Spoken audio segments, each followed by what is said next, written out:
Alrighty, guys. Oh, oh, way to start off the stream right there. I like it. I like it.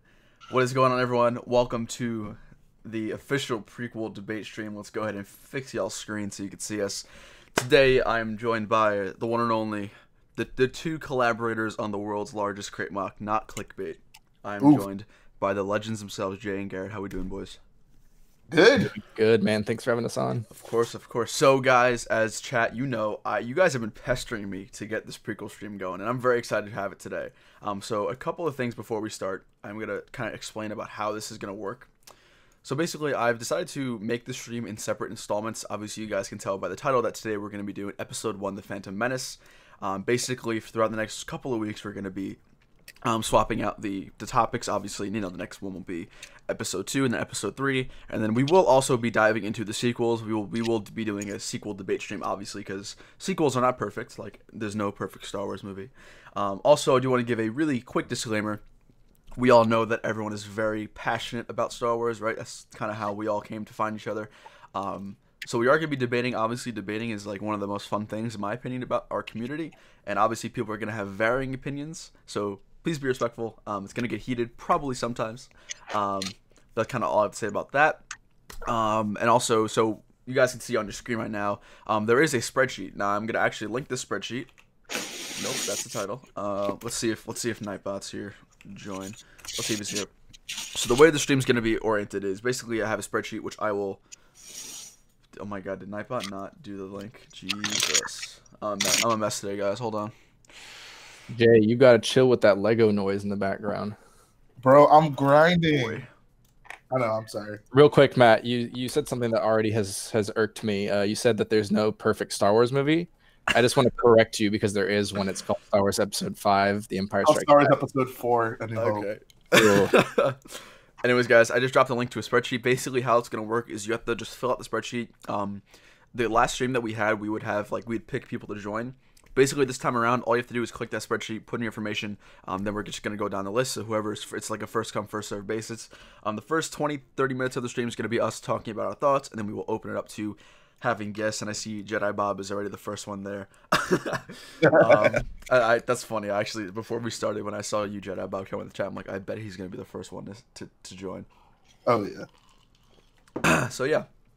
So that's how it's going to work. Obviously, before we go ahead and get started, make sure y'all smash that like button down below.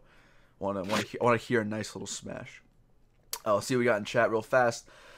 Lawless Griddle, Slim Shady, Ethor Bricks, Ballistic Builds, Crispy Pringle, Captain Axe, General Kanoa, Joseph Scooch, Custom Bricks. What's going on, guys? Who else we got? We got Jedi Bob, obviously. Bricks Art Animation. GarrettBricks up in the chat. I like it. I like it. J Lego Studios. Collecting Bricks. Loose Bricks. What's going on? What's going on? So again, guys, if you do want to join the stream, go ahead and click on that link I just put in chat. It's going to take you to a spreadsheet, and you can put in all your information there, and I will get you onto the stream. All right, let me just take a sip of water. My throat's already dry, which is not good. All right, Episode 1, The Phantom Menace. Everyone's favorite prequel. This is the first movie that I saw from the prequels. I saw the original trilogy first, but this is the first prequel movie that I saw. So you guys can see on the screen, we have a couple of topics here to discuss today. We're going to be going over the plot, the setting, the characterization, especially with people like Qui-Gon, Jar Jar, Padme, young Annie. We're going to be going over some battle sequences and obviously kind of talking about how Star Wars progressed from the original trilogy and up to where at that time was the prequels. So I guess we'll start off. General thoughts about the film. Let's start with Garrett. We'll go Jay and then myself. Okay, so this movie came out in 1999. I was 6 years old. I remember, so I had already seen the original trilogy at this point. I was already a Star Wars fan at 6 years old. I remember seeing the first teaser poster for this movie. You know, it's a really nice poster. It's probably the best thing about this movie, where Anakin is like walking away from his little Tatooine mud hut, and like the shadow of Darth Vader's behind him. I'm sure everyone knows the poster I'm talking about. Super nice, but so I remember seeing that as a little boy and being so excited to see this movie. And honestly, I probably really liked it because I was 6, and 6-year-olds like whatever. So yeah, I saw it in theaters. Yeah, no, this movie is just pretty terrible. Like, there's no two ways about it. It's boring. It kind of started a trend where Star Wars was no longer fun. Like it wasn't fun anymore. It was like a slog, and it's like, oh, we have all these boring characters. No one's cool in this movie. It's boring. It sucks. Yeah. Okay. Just also to clarify before we move on to Jalen, we will at the end be saying everything we like about the prequels. Believe it or not, guys, there are parts of the prequels that we do like. And we actually have discussed that a little bit. So okay, Jay, you can go ahead now. Yeah, so this is actually the first Star Wars movie that I saw. I remember being a little boy in that theater watching this film, and to start things off with something I like, I appreciate this film for showing me like that Star Wars exists, because that's what it did for me. The problem is that it's like among the worst forms of Star Wars that's out there. Like, here's the thing. Star Wars was always about the characters, and to make a film like this that is such a departure from that, where it's not really even clear who the main character is, but then like all the characters basically have the same personality. They speak in a flat, monotone voice. There's no passion, there's no excitement, and the fact that you know, let's say try to offset that, like the one character that has a bit of a personality is making fart jokes. It's so offensive. Oh, he stepped in the poop heap. It's so offensive to all of Star Wars. And if there were people out there who said after watching this that George Lucas ruined my childhood, I don't blame them, because I mean, if this isn't where my childhood began, then I'd probably say the same thing. Okay, real quick. So, like, obviously, Matt's going to talk about episode 1 real quick, but like, so like, this is a sentiment that I see about the prequels, about episode 1 a lot. It's what Zandy Boy just said. Nothing against Zandy Boy, but this comment. So Qui-Gon was pretty good. Like, he was a little bit monotone. However, every character was. You see how just that comment sets the bar so low for these movies? Yep. Like, oh yeah, he was monotone and like not very active or anything, but every character was. Like, that's not a good sign for your movie. It's especially not Star Wars. Like, take the original trilogy. Would you describe any of the main characters in the original trilogy as monotone? I don't know if I described anyone in that film as monotone. Also, really quickly, guys, I'm seeing a lot of people going on the spreadsheet, which is awesome. If there is already text in a box, please do not touch that text. I am monitoring that, so if I see that, you will not be coming on. So don't like try and sneak your way in. Just if there's like for instance, number 5 has Lego Dude Awesomeness. If you're the next person, just type your information in this row number 6 and row number 7 and so on. Right. So don't like be deleting anybody's information, because we want to get everybody on as fast as possible today. All right, did that wrap you up, Jay? Yeah. Okay, so Phantom Menace, when I first saw it, I was young, and I thought it was like the sickest movie ever, right? It was a lot of lasers, it was a lot of lightsabers and action and an attractive princess and all that stuff. So I was like, sweet, this is a dope movie. I'm not gonna lie, this is pretty dope. But obviously, as you grow older, you mature and you kind of see other things that, or I guess you're made aware of aspects of films and other things in life that you don't really have that knowledge of when you're younger. So to start off with something good about episode 1, and I guess this is also to sort of brought into just the prequels in general, I think that because of the prequels, and obviously episode 1 because it's like the first movie in the prequels, I think because of the prequels we have a huge resurgence in Star Wars, and I think that is a huge reason why we have so much content today. For example, we have obviously the new trilogy, episode 9, coming out around Christmas. We have the new Clone Wars, well, not new, but we have the revitalization of the Clone Wars TV show. We got the Mandalorian, we got other things. So like, I think that a lot of the credit towards all this new content goes towards the prequels, and for that reason I always have a certain level of respect. But now getting into my real thoughts about the Phantom Menace. Overall, it's a pretty bland movie, and I thought, like something we're going to talk about later on, the characters weren't, I didn't fall in love with characters like I did in the original trilogy. We will obviously talk about like our favorite and not favorite characters, but overall I think the action scenes were really fun, and I still think they are pretty cool to this day. We'll also talk about that, but general thoughts is it's a little less than mediocre in my opinion, but that's just some general thoughts on my side. And I also do invite you guys in chat to let us know your thoughts. I will of course be reading up off comments and stuff like that. So yeah, with that being said, let's go ahead and jump on into the plot of episode 1, which in my opinion, there really isn't a plot in my humble opinion. I think it's a tangled web. Yeah, it's like And it's also one of those things where it's hard because we already know kind of what's going to happen, obviously, with the original trilogy, you know, explaining Darth Vader and his origins. So we kind of know, like, what's going to happen. It's just a matter of when we're going to see it unfold on screen. But in my opinion, I didn't think that there was any strong plot. More so, it was just laser battles and, like, cool stunts. I don't know what you guys think about that. I totally agree. I mean, so I'll give it a little bit more credit. I'll say it has a plot, but I'll add to that that is the most convoluted, unnecessary plot in all of Star Wars. Like, a good film will usually set itself up pretty quickly and let you know, like, this is the point. Like, there's this certain thing happening, and our characters have to deal with that thing in some way, and the movie is going to build towards them, and then hopefully at the end they'll resolve it, or they'll at least confront it in some way. And this film doesn't do that at all. Like you'll be like an hour into the film and just starting to slowly realize like what the film might be about. It's nothing is really made out to be important in this film. Like, stuff just kind of happens. Okay.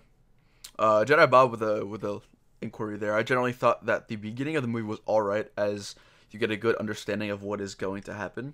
I can kind of see where you're coming from, because like the first couple of scenes is you're establishing this universe where, you know, the Separatists are big mean boyos, right? And you got these Jedi who are being tricked into certain stuff. So I kind of get where you're going at. But I will say that I don't think that, like, I think the opening of the original trilogy movies, especially 4 and 5, not necessarily as much as like 6, but I think a lot more is to be said about the intros for the original trilogy, right? Episode 4, we have the very clear shot that this is the rebels literally running for their lives from the Empire, right? And I think in episode 1, it's kind of like, it's kind of clear as to what's going on, right? But I don't think it's as establishing as the original trilogy. I don't know what you guys think about that. I will say that this movie, like, if you directly compare it with like episode 4, for instance, this movie doesn't even hold a candle to like establishing this universe. Like episode 4, without even saying much, really, it has like an opening crawl where it's like, okay, you know, Rebels still plans to the Death Star being hunted down by an evil Empire, and then you see the Empire and you see the Rebels, tiny Rebel ship running away from massive, intimidating Star Destroyer. It's like, that is set up right there. It's just perfect. It's like we know exactly what's going on. We know the motivations, we understand, and then we're going to start getting to know the people involved in this conflict. Now, what does episode 1 do? We have a blockade set up from like the Trade Federation. It's like, that doesn't sound all that intimidating. You know, like the Empire, you know that those are bad guys, and they're big bad guys. The Trade Federation, it's like, maybe we'll see that they're bad, and we'll see how intimidating they are, and like they kind of do with their big droid army and stuff. But like, I mean, the Jedi, as George Lucas says, cut through the droids like butter, so they're not really intimidating bad guys. Yeah. And the other problem is, like, usually, I mean, and like episode 4 sets this up perfectly with the giant Star Destroyer chasing down the blockade runner, and then Vader coming in with his stormtroopers and just like shooting people down. Like, usually a film gets set up by showing like bad guys doing something bad, and this film does just such an awful job at that. Like, if you want to set up an opposition, like, at least make them threatening from the beginning. Like, I guess maybe they blow up their ship, which is maybe kind of threatening, but then the droids come in and they just get sliced down, and it's like, oh, okay, like there's nothing to worry about. Like, they're just gonna destroy some worthless droids. Like, no big deal. Really good message here from Zandy in chat. He says, I felt as though the movie was made just to show off special effects. Like the first half an hour included 3 of the same fight scenes with Qui-Gon, Obi-Wan, and some droids fighting with some cool special effects, I think. I agree. I think that's a 100% agreeable factual statement. There's not even that many fight scenes, though. They fight some droids on the ship, and then like they're just wandering around on Naboo for the most part of the beginning of the movie. So hey, they fight some droids on Naboo too. There's that. Remember when they jump off the balcony? Oh yeah, and they push one down with the Force, and that's apparently enough to destroy a battle droid. That scene had me on the edge of my seat. It was so exciting. But yeah, I mean, I guess we've moved on from the opening scene. I guess. Yeah, it's just not fun when you compare.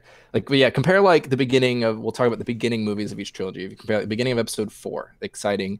Beginning of episode 7, exciting. You know what's going on. You understand what's happening. Yeah. Less so in episode 1. Really good question here from Bernie. He's saying, I don't understand the technology gap and why it changed to worse. Can you guys talk about that? So I'll be honest with you. At the time of watching it, okay, so it came out, I think I watched it when I was like 4 or 5.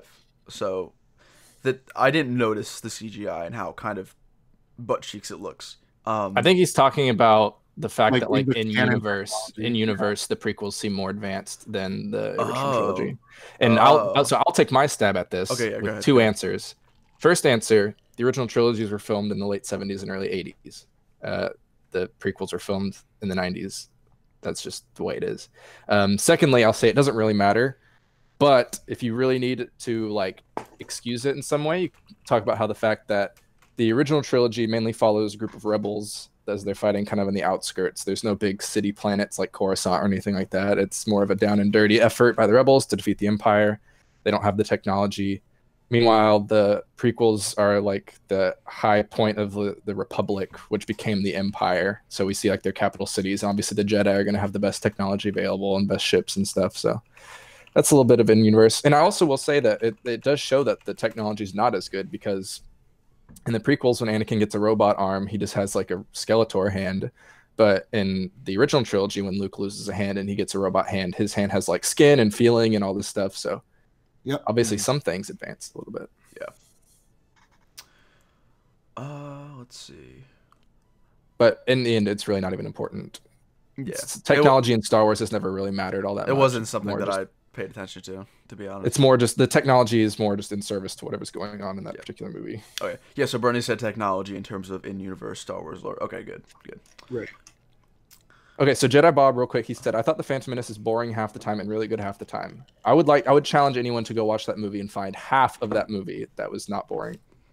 Or no, not boring. That was really Half good. of it that's really good. Because that's a huge stretch. I think anyone saying that has not watched the movie recently. Yeah. All right, moving on here. So next topic we have to discuss is the whole setting. So we're going to talk about Naboo in specific because the majority of the movie, you know, the important stuff takes place there. So first thing when it comes to setting, how do we think Naboo was portrayed? Do we think it could have been, excluding like IRL technological restrictions, do we think that they did a good job? Like, what do you think they could have improved on? I think I'll take a stab at this first. So one of the most amazing things about Star Wars is the locations, and the original trilogy did just an amazing job with creating locations where you don't need to see all of it to be able to understand all of it and be able to like transport yourself into it and know what it would be like to be there. And the prequels pretty much fail at this aspect at every time. Obviously, the green screen for the most of the part hurts, but I mean, they filmed episode Naboo at like a physical place. So I'll actually bring up a bigger point that's specific to Naboo, and that's the fact that it's like a ghost town. Like nobody's there. There's no citizens. It doesn't feel lively. It doesn't feel like a real place where people are and like where people are actually suffering. Like maybe I would care a little bit more about the plot if there were like people hungry on the streets or something.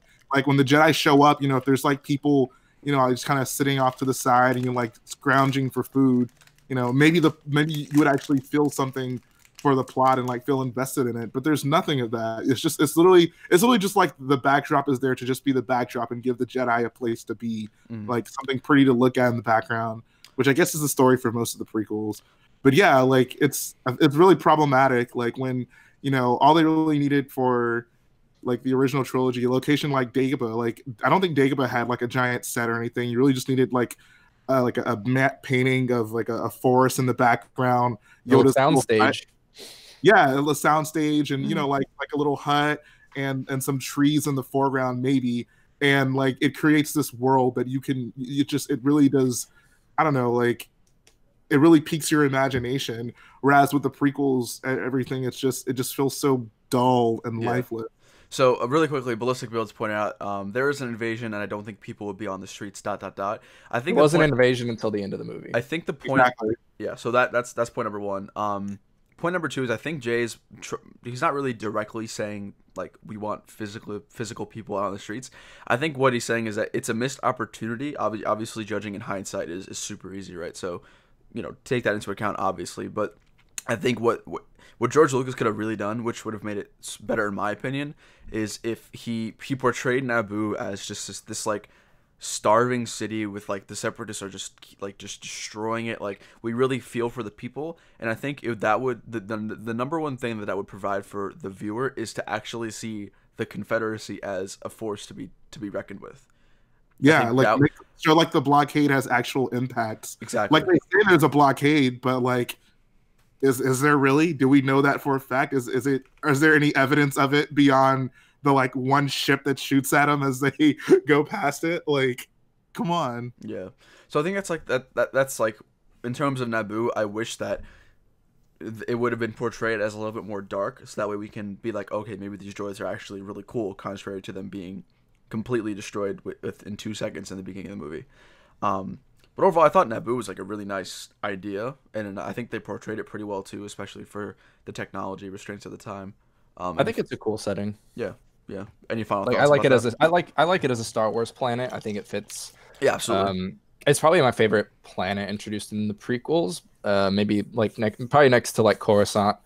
But it was, it was kind of fitting. It was like a garden kind of planet, and it had like nicer cities, and it looked nice, and it wasn't like super fantastical, which some of the later prequel planets kind of got.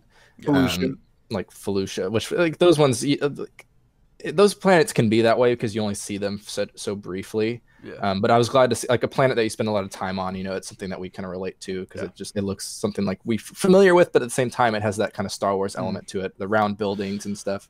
It looks nice. It's a good planet. I'm sorry. Go ahead. I was just saying it's a good planet. It's very Star Warsy. Really quickly.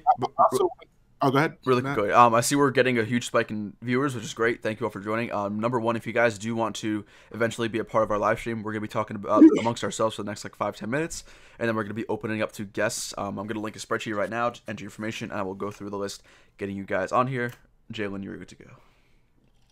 Okay, yeah. So basically, what I was going to say was like people are saying like, oh, they're in camps, but I mean that didn't happen until the droids got there. Like, and even so, like a person, if you were making this film and you wanted to like convey the Confederacy as being like bad people, like you would go out of your way to show that, like show the effects of what's happening. Like that would be like if Vader show up in the beginning and like didn't kill anyone. He just like asked nicely for the plans, but like we get told, oh, he's a bad guy, the Empire's bad, but we never actually see them like do anything bad. Like we need to see the effects of the bad guys to really get invested in the film. Yeah. Some people are talking about how they put the people in camps and stuff. And I mean, like, if we never see that, it's never going to have like the emotional impact that like seeing Darth Vader choke out a guy is going to have, Yeah. For sake of argument for these streams, guys, we're only going to be going off of purely what's in the movie, not extended lore in books or comics or anything else reference to. Like, we need to see it. Gravitational pull of the planets is not going to be something we're going to care about. If it doesn't make sense the way it looks, then if it wasn't made, we're gonna take it at face value. Yeah, if they didn't make an effort to make it known to us, then we're not gonna take that into account when it comes to facts and like just our arguments. Brick Factory, what's going on? Hey guys, what's the debate? We're talking some episode 1, if you couldn't tell by the title of the video. All right, so next topic we have is characterization. I think that's a part of the movie that us here. Or do you want to continue? We can continue the setting a bit and talk about like Coruscant and the Jedi and stuff. Oh yeah, I forgot about that. Because that stuff does happen in the movie too. That's I know true. it's kind of forgettable. Some of it's very forgettable. But I know Jalen likes Coruscant, so he can talk about that for a bit. Okay, yeah, go ahead, Jay. Yeah, okay. I love Coruscant. I think it's like if you're gonna show like the height of the Republic, then why not show this essentially like a super city? I don't know. I feel like this really like if Star Wars is supposed to be technologically advanced, like it kind of makes sense for them to have something like this. And I mean, it's probably it's the location we visit the most in the prequels, so we see a lot of it. And I don't know, I can appreciate that they at least had one central place where where everything was, and it kind of ties everything back to like where the Jedi are, where the Senate is, and stuff like that.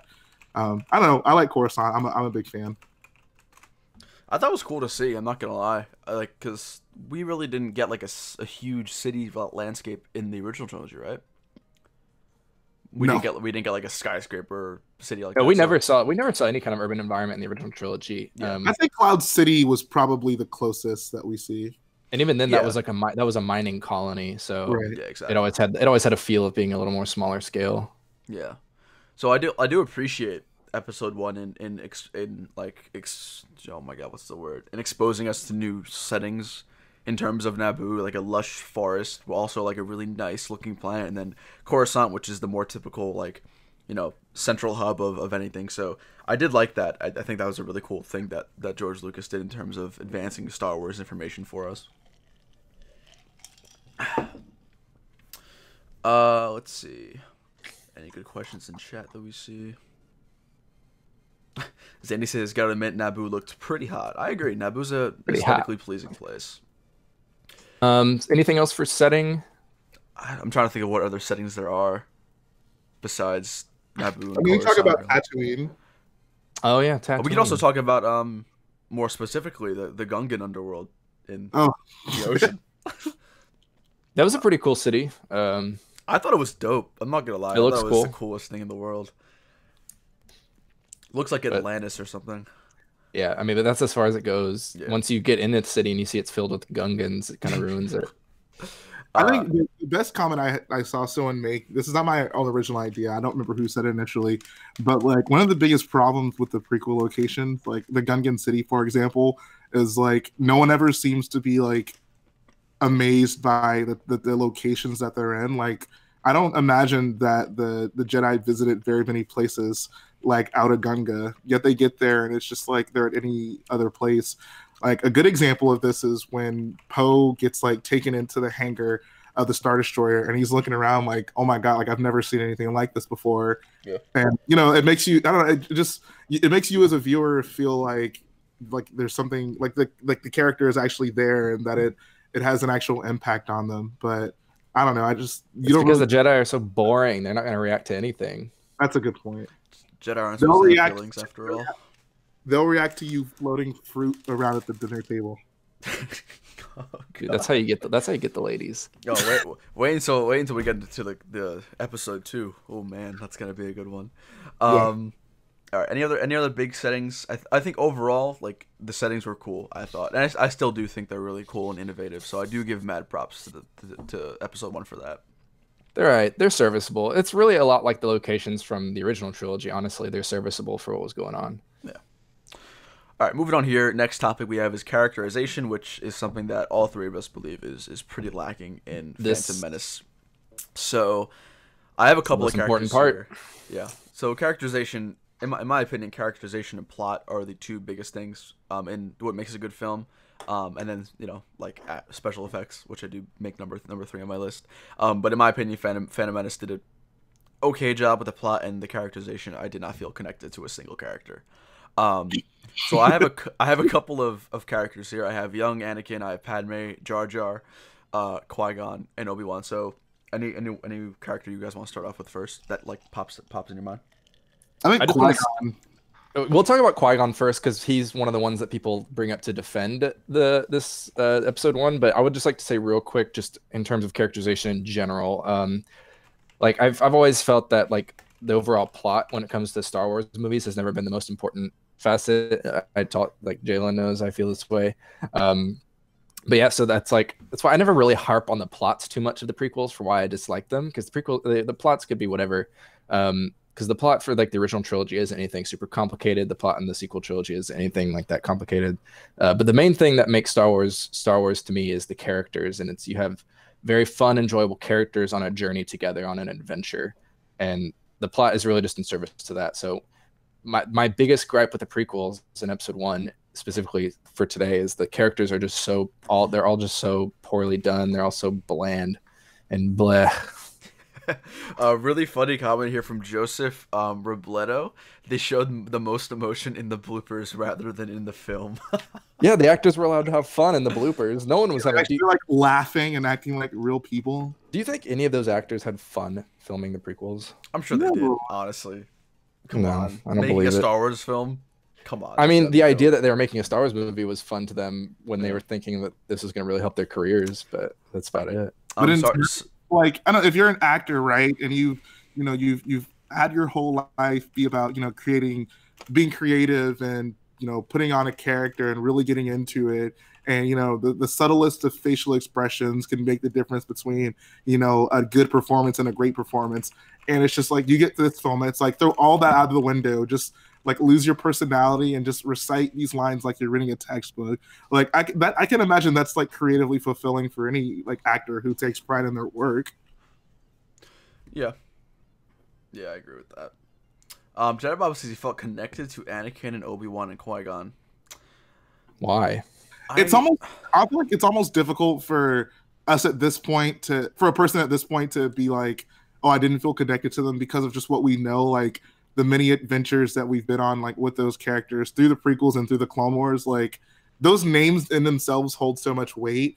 Like it's hard to detach yourself from it. But yeah, I mean, if Ewan McGregor's character in the prequels was named something that was not a character from the original trilogy, like no one would be talking about how great he was. Yeah. That's a good point. I've actually never thought of it like that. I did feel not connected. I think that's a little bit of an overstatement, but I did feel like some sort of I don't even know how it would work because connection's way too strong of a word. But I did feel like I did like the young Anakin character, contrary to what a lot of people think. And now, yes, he is like cringy as hell. But I think it was really cool to see that young Anakin be so just like stupid and immature and just like weird, because if you think about it, that carries over perfectly into episode 2, which is something that I found really cool. So if anything, I like young Anakin because he feels like a real person. Even though he's like a kid and talks like a kid, he's the only person in that film that feels like a real person. Yeah, I think also so like young Anakin is my favorite character from episode 1, mostly because we actually learn a lot about him. Obviously, if I'm like, let's just say for example, I didn't like read up Star Wars comics or anything, like we understand that he's from a torn family, right? His mom's a slave. He's living day to day, kind of like Rey, honestly. Kind of like scavenging for food and have to do work for very minimal pay or something like that. So I do really like the young Anakin character, and I honestly don't think the young Anakin acting was awful. I honestly don't. You need to rewatch the movie and then come back and tell me that again. Well, I think I have a feeling because that I just watched some clips from the movie and it's awful. I don't think awful. There's no defending it. He doesn't sound anything at all like Anakin. He talks the like yes. I disagree with both of you. I absolutely do not like young Anakin in this movie. It's horrid. It is awful. Kids in movies 9 out of 10 times are just terrible. Like, oh my gosh. Sure, it's not ideal, but I just go watch the scene of him talking to Padme. Like, it's so bad. Right, but he like I don't know, he just actually seems like a person. Like it's like I mean, he seems like a little kid reading lines. That's what he seems like. So obviously he seems real, but it's not good for a Star Wars movie. I thought he did. I thought he played a good young Anakin, a very Matt, young, I'm gonna pull up a clip right now and I'm gonna have you watch it and I'm gonna have you repeat that. Okay. All right. We're not comparing him to like Han Solo or Luke Skywalker. We're comparing him to Hayden Christensen in episodes 2 and 3. Hayden Christensen is 20 times the Anakin that Jake Lloyd is. I'm taking Jake Lloyd. Well, Jake Lloyd's also like 8 years old, isn't he? I'm taking Jake Lloyd Anakin over. Right, but like I was saying earlier, y'all are moving the bar. Like, we're just talking about Anakin as a character. Like, I mean, we have to work with what we can work with, Yeah, let's put it this way. In terms of characters that we learn the most about and that actually have some sort of emotions, I think Anakin is number 1 in that sense. He has the most emotional range in the whole film. Like he cries whenever he has to like leave his mom. Like I like it. I mean, I agree the bar is being set pretty low, but like it just like if comparatively Jake Lloyd is decent compared to everyone else. Everyone else is just a robot compared to him. All right, let's watch this really fast. Hopefully I don't get copyrighted, please. I won't put it on the screen, but I'll listen to it. All slaves have a transport. I would say that Shmi Skywalker was actually the best acted character in the movie. And I'm not joking. Are you serious? Yes. What? I mean, she's not bad. She's the only one that comes across like a real person. Okay, I'll agree with you. I'll give Shmi some credit too. Anakin just is in the film more. Because she's watched the clip that I just sent you because she talks for briefly and she's the only one, maybe Qui-Gon, but like again, he's acting like this weird Jedi. So I can see that point. I could definitely subscribe to that thought right there. This is But so depressing because the bar is set so low. Like our standard for a decent character in the prequels is like, do they act like a normal person? Do they show some sort of emotion? Like it's so sad. All right, watch this clip. I don't think you'll get like flagged because it's on YouTube. So. I remember this Money scene. would more than pay for the parts they need. Yeah, I don't know when like he starts Okay. talking, but Where is it? Did you say that in the chat? Is there anyone friendly? I was looking for the video. I sent it in our Google See, Google when, Hangouts when chat. when I see scenes with young Anakin, like, yeah, he's not the greatest actor, but I don't hold that against kids. I can't hold that against a kid. And especially if George Lucas made it so important to have a young Anakin, then like if you guys have ever seen like the what is it? I think it's like the audition tapes for like all the other lineups for Anakin.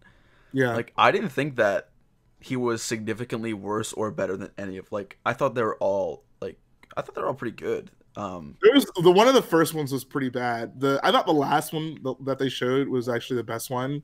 Okay. And Jake Lloyd was probably in the middle. Okay. But like whenever I see, or in my recollection of watching episode 1, whenever I see Anakin, I feel like I understand like why he's so like depressed all the time. Like his life sucks, and like that's one of the biggest things for me that helps me relate to that character the most. So that's why I think he's the best one in the movie, because you just learn more about him. And yes, he might be not the greatest actor, but I don't hold that against him for the characterization. For sure. Okay. If we're talking about acting, then yes, obviously. But It's terrible. In It's terms terrible. of purely characterization, learning more about a character, learning more about what they're trying to do, I think Anakin tops the cake for me there. It's just, it's just such a bad decision to have Anakin be a 9-year-old child. Like, yeah, we're gonna watch that. That's the thing. Like I'm saying, because George Lucas put this situation on us where we do have to have a young Anakin, I think he did a really good job playing a young Anakin. So obviously the ideal situation would be to have him be older and be at an age where actors are, a little bit more mature. But I do like Anakin as my favorite character, I think. Good one. All right, let's move on. Quick thoughts on Padme. Oh God. She's also terrible in this movie. Flat prequel acting. Like I think, like I immediately go to her. Like she is just the epitome of, oh my God, what is happening right now? You know what she reminds me of? She reminds me of Jennifer Lawrence. Now, hear me out on this one.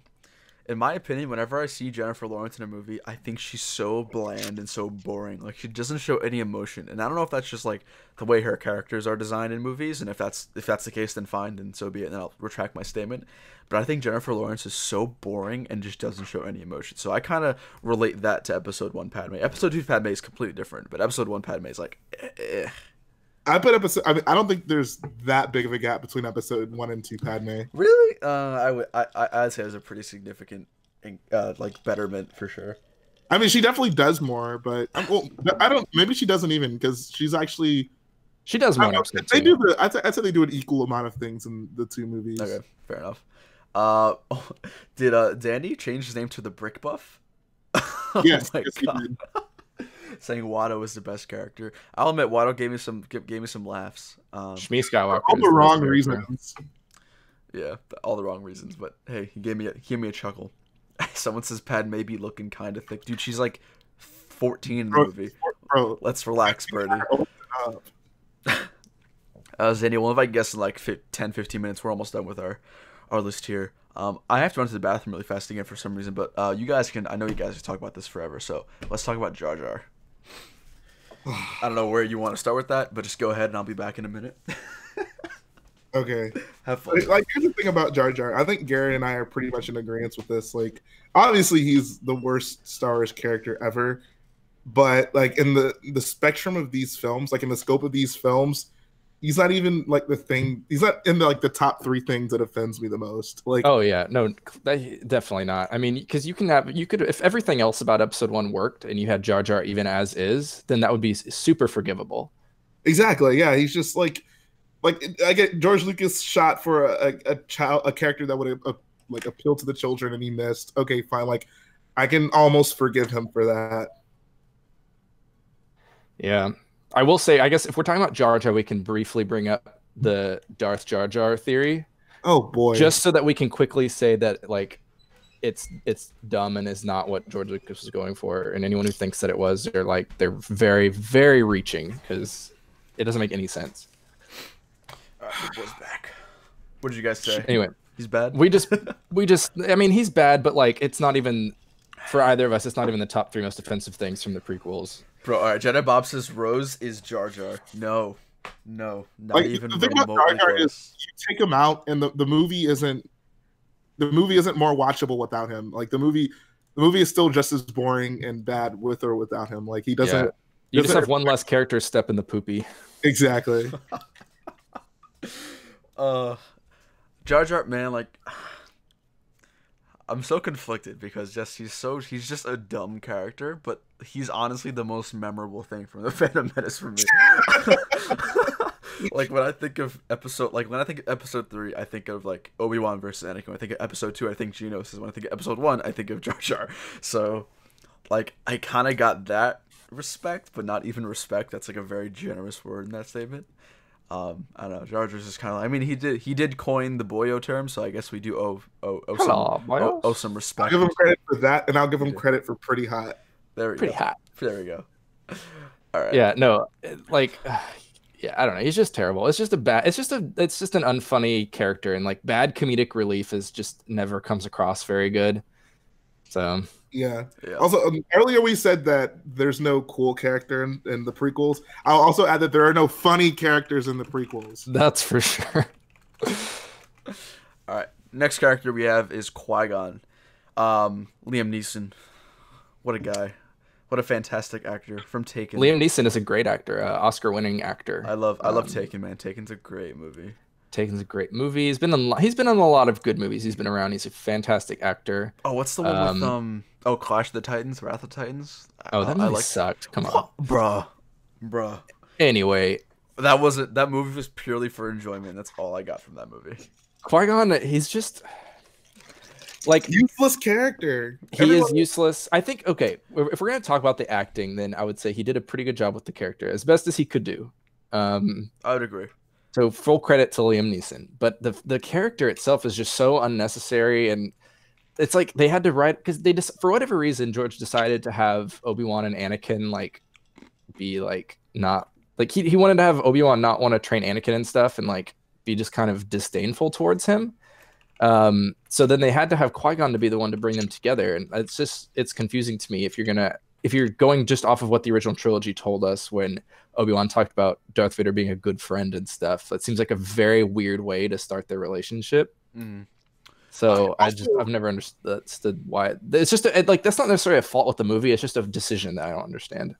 Also, I mean, compound that with the fact that like if you're gonna have the big climactic scene for the end of the trilogy be like the betrayal and the end of their friendship, then you would think that would by virtue mean that, I need to build up some sort of friendship. So clearly he wanted them to seem like friends at some point. He just never did it. He forgot to. I will say that Qui-Gon is probably my second favorite character from the Phantom Menace.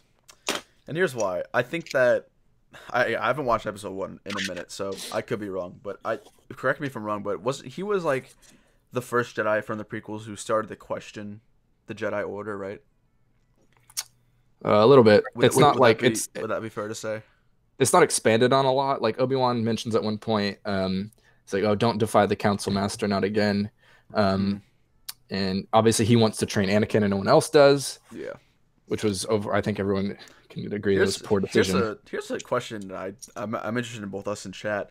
Do we think like Anakin was at that age where he was impressionable, but as well as he remembered like stuff that happened? So what I'm trying to ask is, do you think that Anakin's behavior, like in terms of defying the council and going against the social norm when it came to the Jedi Order, do you think that he got some of that from Qui-Gon, or do you think that he was too young to even have like an impression about that? Yeah, I don't think he was. They don't. If he did have an impression from that, they didn't expand on that. Okay. It wasn't really explained. Because like in an alternate universe, I like to believe that's where young Anakin got the ideas to be like to go against what everyone's doing, which I kind of appreciate. But since that's not really officially mentioned, I guess I can't really use that. I would say that mentality more so just comes from like his own kind of internal motivations of him, wanting to be more powerful, wanting all these things that I guess go counter what the Jedi would be about. Yeah. Okay, that's fair to say. I mean, when I was watching the movie, I always thought Qui-Gon was like that classic, stereotypical wise master who knew everything, except he died in the end, which is sad. Spoiler alert. I don't know. I did like Qui-Gon. I obviously, with all characters in every movie, he could have been better, but I for one, I'm kind of content with how he was portrayed in the movie. Any other final thoughts about Liam Neeson himself? Nah. I mean, Qui-Gon got by Darth Maul, who got by a Jedi apprentice who had the low ground. So how good can you really be of a Jedi if you let that happen to you? Exactly. Good point. Maybe if Qui-Gon instead was devoted his life to playing dice games, he would have been better off in life. Oh my god. He was really good at those. All right, that's actually a great segue into our next character. Let's talk a little bit about Darth Maul here. Oh my god. So there's nothing that, like, we can mention like one thing about him is that he looks cool. So let's granted, we're talking about episode 1 here. I just want the chat, because everyone in the chat, I keep seeing it be brought up like, oh, but it did something for Clone Wars or whatever. We're talking about episode 1. So if we're talking about Darth Maul in episode 1, that means we can't talk about anything in the Clone Wars, Rebels, Solo, books, comics, whatever. So yeah, he looks cool. In terms of characterization, I think something we can all agree on, both us and chat. There is no characterization in episode 1 for him. All we know is that he's this random dude who is being trained to be a Sith, and ultimately got sliced in half. I will say, I think Maul, his character, and also the actor, I think also huge props to the actor for portraying a really good Maul, in my opinion. I do really appreciate all the awesome battle sequences, or I guess the one at the end. I can't even say all the awesome ones because there's one. Two. Two. But so like, when I think of Maul, I think of great action sequences, and I think of one of the best action sequences up until the Rey and Kylo Ren duo in Last Jedi. That for the longest time has been my favorite duel of the Fates on Naboo with Obi-Wan and Qui-Gon against Darth Maul. So I do attribute Darth Maul with a really awesome, well choreographed scene, but in terms of characterization, character development, there is none. So for that reason, Darth Maul is not good at all in terms of a character. I'll talk about the fight scenes when we get to the battle scenes and stuff, because I have a very different take than Matt on that. Okay. But yeah, Darth Maul is okay. He looks cool. I went as him for Halloween when I was little. Yeah. I feel like he's almost undeserving of the name Darth. Like, if you look at the dynamic between Vader and the Emperor in the first movies, like Vader, you learned about Vader. He was important and he felt like a person. But then, like, Darth Maul is really just an assassin. Like, Darth Maul he's like a cooler looking Zamwazel, like, yeah. I don't know. He's just such a nothing character in the films. Yeah, I agree. All right, and the last character to talk a little bit about is going to be Obi-Wan. Now, I gotta be honest with you, I don't really have a clear memory of Obi-Wan's character from episode 1, so you guys can take this. He doesn't do anything in episode 1. He stays on the ship the whole time. Yeah. Exactly. Like, I would love to ask George Lucas, like, why was that his decision there? Like, Obi-Wan's an important character. Like, I'd say he's the main character of 2 and 3 along with Anakin. Yet in episode 1, like, he's just such a nothing character. Like, did George Lucas not know that Qui-Gon was going to die at the end of episode 1? And like, so he didn't really focus on Obi-Wan. He didn't realize, this guy's going to be your main guy for the next 2 films. Like, yeah.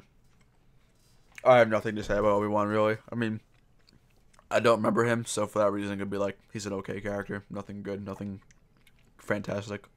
I mean, that would be like if we followed Obi-Wan for like the most part in episode 4, like he had the most dialogue, and then he died, and then we switched to Luke as the main character. Like, yeah, there's just so much wrong there. Like, all right, next one here. I've listed sequences. So we can also loop in battle sequences and normal sequences into this. So favorite one and worst one. Does anyone have like one that pops out as their either awful or like a really cool one that they remember? So are we going to talk about what we like for the movie here, or is this just let's talk about good stuff about the movie, and then if it's like a specific scene, point that out, and then we'll talk about actually mention bad stuff first, and then we'll end with the good stuff. Okay. Bad stuff. The Gungan battle. Bro, six-year-old me was getting so lit to that battle, bro. I was like, "Get him, boy!" Yeah. Bro, it was an okay battle. Honestly, it was all right.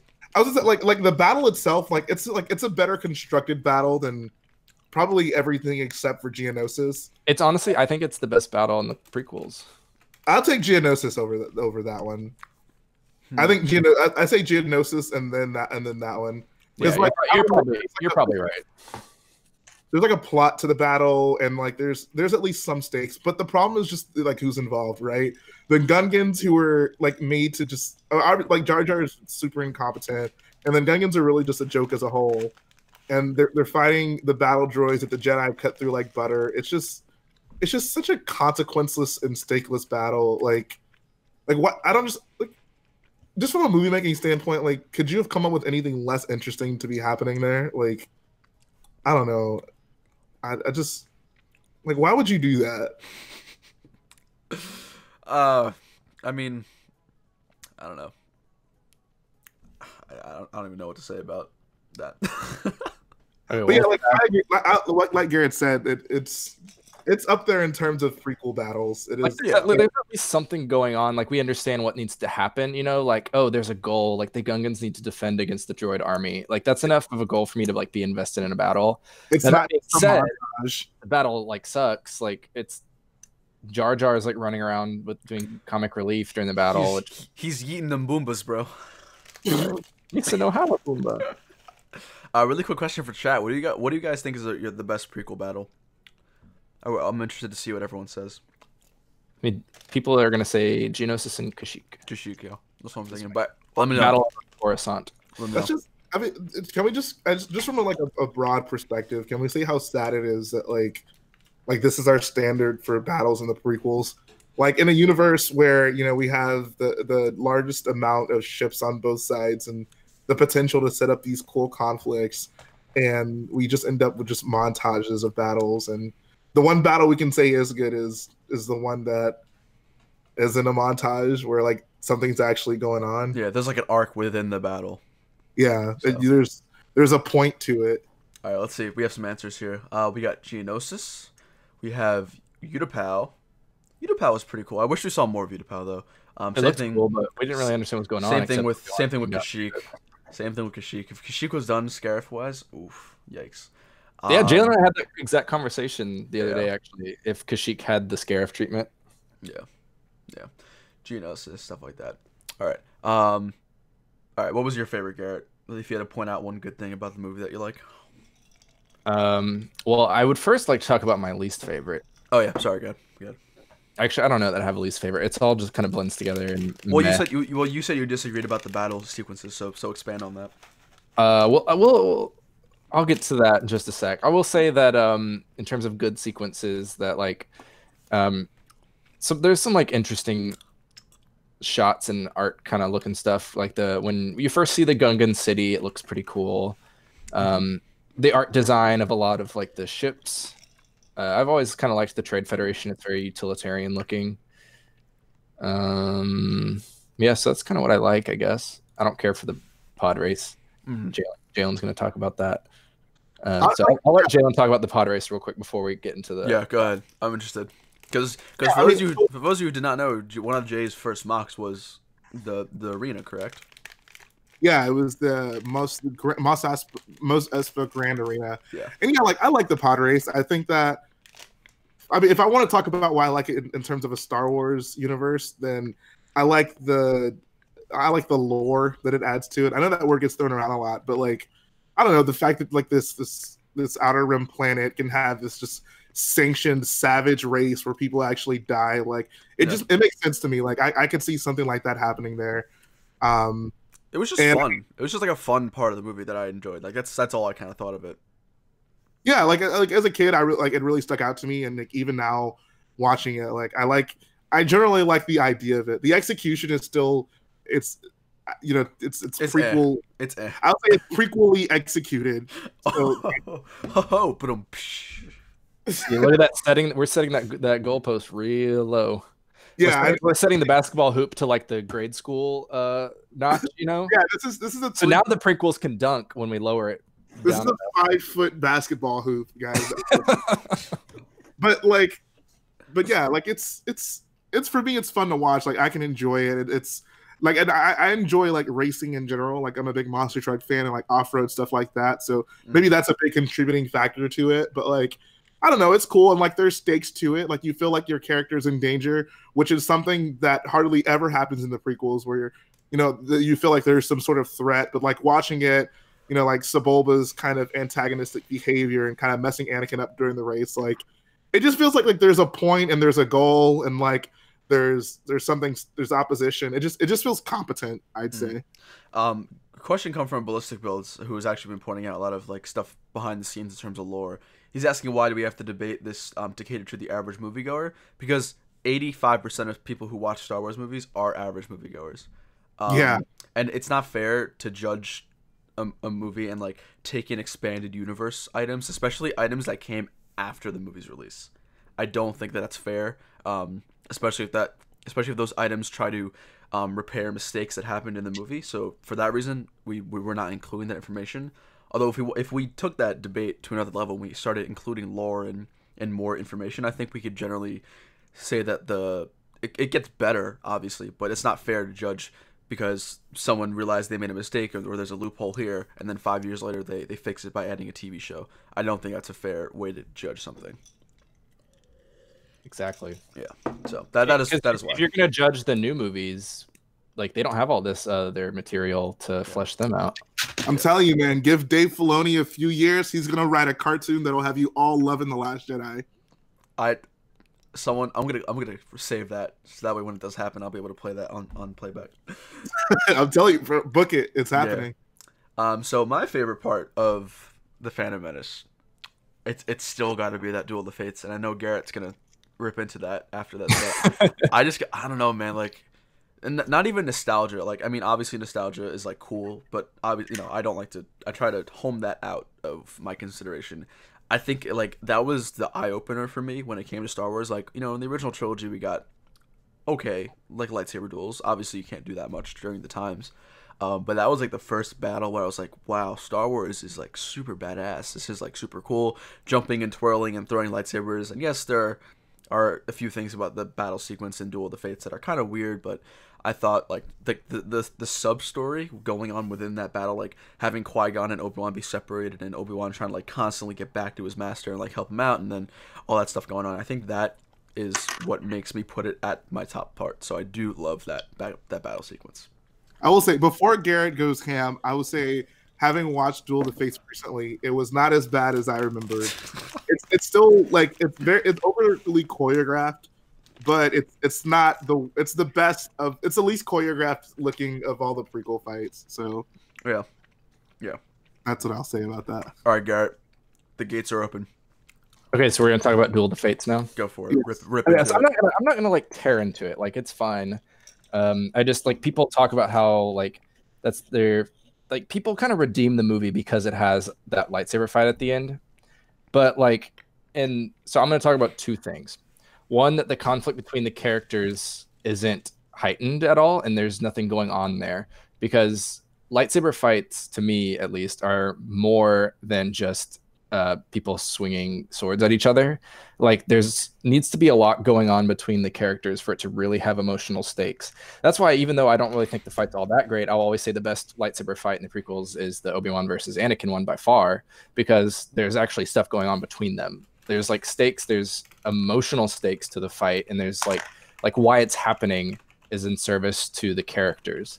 Now, the Duel of the Fates fight, the only good part of that is the song. It's pretty good. John Williams' score is never going to be bad. Yeah, that's true. I guess we'll talk about the music. And we'll talk about we'll close out not the stream. We'll close out this session and we'll open it up to guests to start coming in. Right. Yeah. So, and I'm not even going to get like some complaints about the Duel of the Fates fight is that it's like not choreographed well. And I mean, I think it's choreographed fine. Any lightsaber fight in any of the Star Wars movies, you can like pull out and pick apart and find moments where like, oh, well, if he swung through, he wasn't going to hit him anyway. You're going to find that in all of them. So that's not, I won't like bring that up and use it against it. It's just my main issue is that like Darth Maul, I mean, what is his relationship with these characters? Like, oh, he's a bad guy because he has a red lightsaber and he wears black. So we have to fight him because we're the good guys. And it's like they mentioned briefly, like, oh, well, the Sith were evil a long time ago. It's like, well, I mean, what does that mean? There's nothing to it. Like Luke fighting Vader, there's a lot going on there.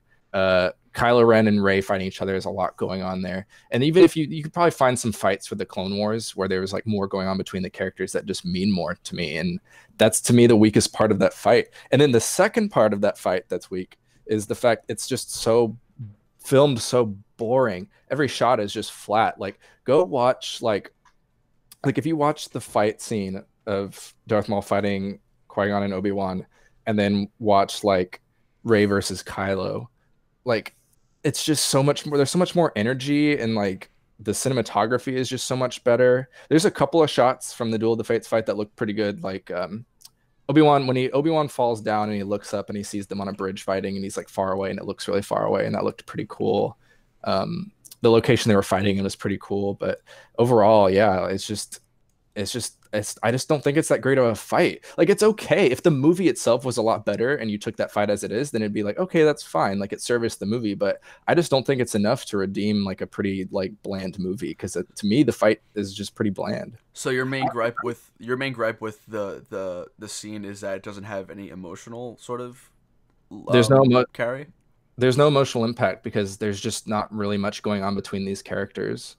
I'll agree. I mean, there's something really to be said for like, you know, like when the protagonist goes against the big bad guy, everyone in the theater should be like, oh yeah, like it's time to take this guy down. But like, does anyone feel that way when they fight? Like, did it really matter if they killed Maul or not? Like, did anyone care? Like, was it like a woohoo moment whenever he killed Maul? Like, I don't know. I just feel like it didn't really matter. Like Maul wasn't built up as enough of a threat, and like the movie didn't make you want to see him die enough for that death scene at the end to really hold any weight. I guess other than him killing Qui-Gon, but still, like, I don't know. They just yeah, you're not like have it have weight. Like make us want to root for people, and you know, take us on an emotional journey with it. Yeah, I think I just have polar opposites with that, man. Like, I get that. I agree that Maul wasn't built up. Like, for instance, I was about to say Dooku, but Dooku wasn't even really built up in Episode 2. No villain is built up. The only villain that's built up in the prequels is Palpatine. Yeah. That's it. So, like, if Maul had more weight, I would agree that it would have meant more. But for me, when I was watching Duel of the Fates, it was more between Obi-Wan and Qui-Gon. Like, that was what attracted me to that. And you can make the argument that we didn't really see them, you know, training or how Qui-Gon found Obi-Wan and their relationship. But I don't know. The acting, in my opinion, you can see that Obi-Wan was just like trying really hard to get to Qui-Gon and like save him, and then he ultimately failed. And then seeing him prevail in the end, I thought that was a really cool thing. So I think I just disagree. But I mean, honestly, you know, I respect it though. I see the points; they're valid, 100%. But I felt that there was some sort of emotional connection between the audience and what they were feeling for Obi-Wan and Qui-Gon, and not Maul. I could agree Maul is like not really a, you know, there's no character, I don't think, in Maul. But I think for me, and I think for the majority of people who did find that sequence exciting to watch or did find that fun, I thought that was the reason why. Really quick shout out to Brick Factory Production with the 99 Canadian dollar donation. Appreciate that, bro. First donation of the stream, much appreciated. But yeah, any other thoughts before we open it up to the general people? Yeah, I guess, did we cover everything we feel like we want to cover? I feel like we got our opinions out there. Yeah, I think so too. All right, so we will go ahead and start going down the list. Jedi Bob's going to be the first one. Email was sent, Jedi Bob. Each person will have a 5-minute max to get their thoughts out and have conversation, and then we will move on. Cinematic Bricks, what's up, Mike? Saying Duel of the Fates is what changed lightsaber duels for the prequels and showed how they are going to be in the prequels. I will agree. I'll agree with that. I think it was like super cool to see an actual choreographed, exciting battle sequence. So I agree with that. I have a question for you, Matt. So how do you feel about like the sequel style of fighting? Like, would you say that's above or below the combat in the prequels? I would say it's above. Okay. Mostly because I think of technology. And What about it? so I think just the special effects just look much better, and like to me, I'm a very easy person to be amused by a movie. Like if I just see like a cool battle sequence, I'd be like, oh, this is dope. I like this. Right. But No, I, I mean, I like but I the fighting styles in general, like okay. like, I like do you think like the fights in the sequels would be better if they fought more like the prequels, where like they were flipping and no, I would say that there's that's actually a really good question. I think the sequel battles are much better. I think the like I said, the best battle in Star Wars, in my opinion, in terms of a duel, is that Rey and Ren team up, because you felt that conflict, right? You felt that conflict that Kylo Ren was going through, but you also felt the false hope that Rey had that he was gonna join. And for a second, you're like, oh my god, is this gonna happen? Like, are they gonna team up? So for that reason, I think the sequel battles are better, because most of them carry more emotional weight, and they're also are excellently choreographed and taken on. I got you. Real quick, Jedi Bob said to resend the invite. You may have to email it to him. I added him here. Oh, is he in the call? I sent it, Jedi Bob. Check your email again. How long do you guys plan on going for? We have no idea. Not too crazy long, but hopefully get more people in here. Let's see. All right, if Jedi, I hate Hangouts, man. This always happens with Hangouts. Where you invite someone and they don't get it. Yep, exactly. Yeah, that's something you have to just email him the link, which is so annoying. Copy link. All right, I will email it. Give me 1 second here, Jedi Bob. I'll send you a personal email. Oh, if I'm gonna have to do this with everybody, this is gonna be a pain. Alright. Curls. Alright, copy that. And then I'll copy a link. Alright, Jedi Bob, you should have gotten it. You should be able to just click it and join now.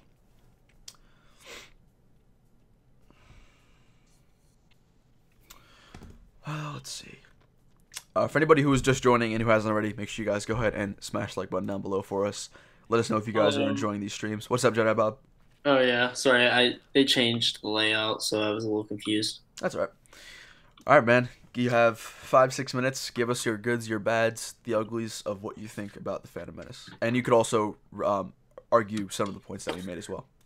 Well, a lot of this, I mean, this is a very personal opinion, because I think all of you know I rewatched it recently, like after like 4 or 5, 6 years of not seeing it, so I came in pretty fresh. And I disagree. I cared a lot about the characters, surprisingly, and now I recognize they were crappy acting. Like almost no one did like good acting in there, but typically acting doesn't ruin a movie for me, or else like, well, I don't know, just acting has never been a big part of how I judge a movie. I thought the story was a little bland with a lot of politic crap, which really made I don't know if that'd be the third portion of the movie where they go back to Coruscant, and, you know, I don't know what portion of the movie, but whenever they go back to Coruscant after Tatooine, that is boring, trash, terribleness, and I will totally agree with that. It sucks. But okay. I've always said the beginning of the movie, before they get on Tatooine, is okay. It's mediocre. Like, not much is going on, but like you get a little bits of action.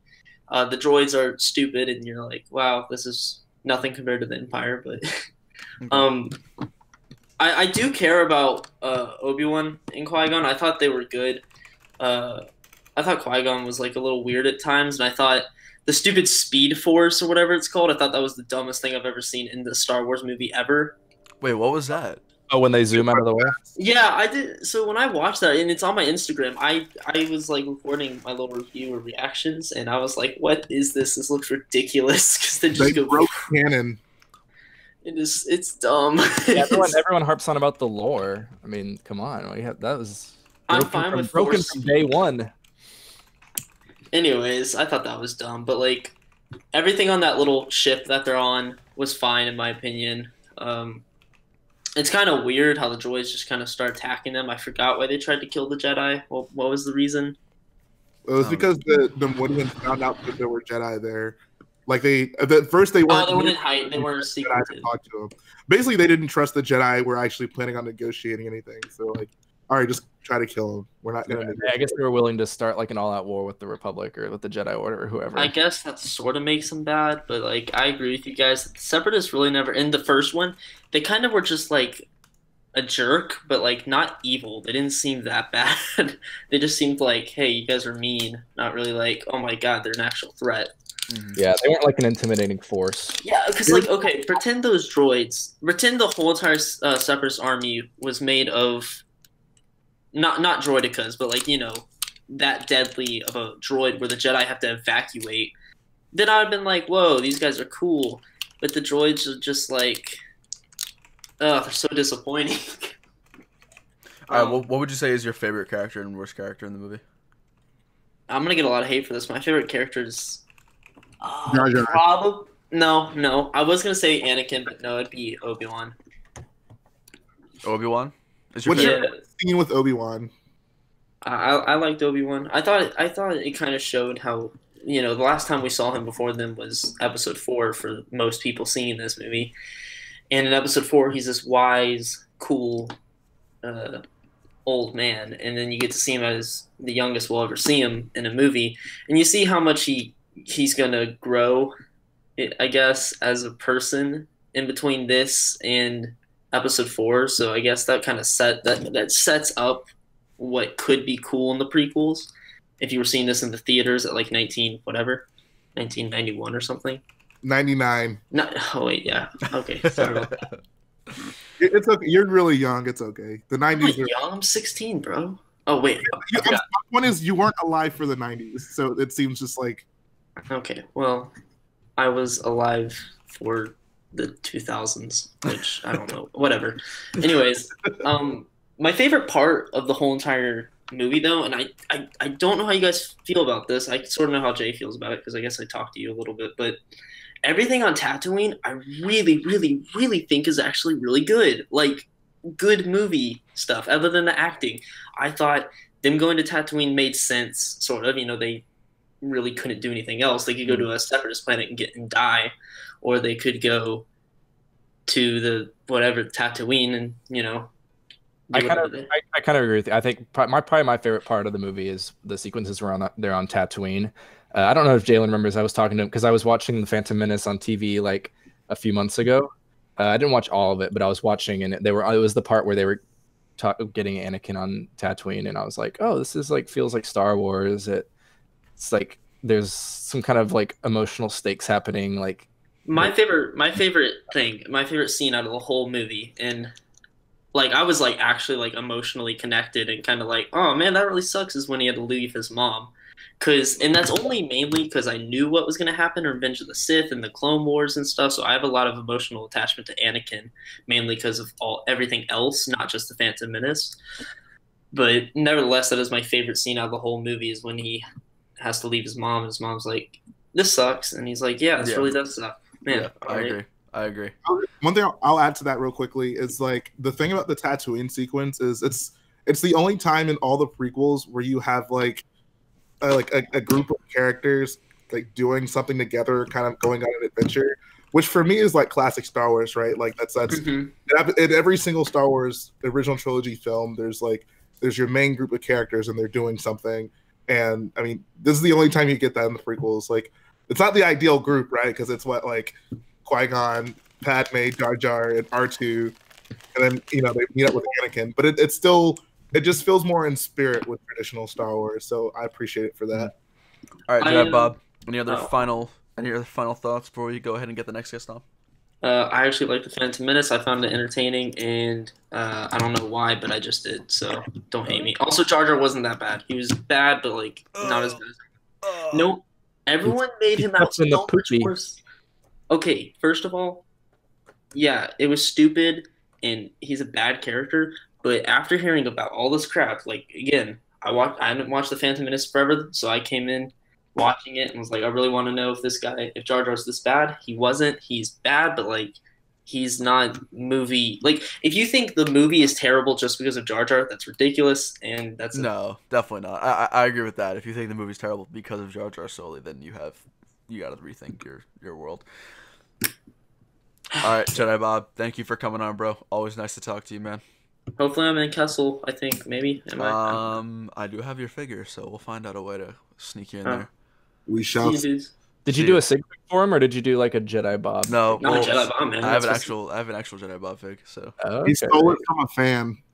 no, I was looking for him to give it back to him, but he wasn't. I there. know it was my friend Lonely Tent. He Yeah, put him yeah. in the mock and was supposed to get it back, but Matt stole it. Well, he never came back to get it, and then I looked for him, and he was gone. I was just like, bruh.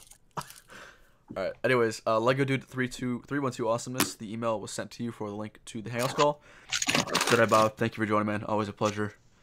See my dudes, check me out on Instagram, subscribe to my channel. There you go. He's got to get that plug in there. I respect the game. Grind never stopped, bro. True. Ryan's always plugging, man. So is David, honestly. Bro.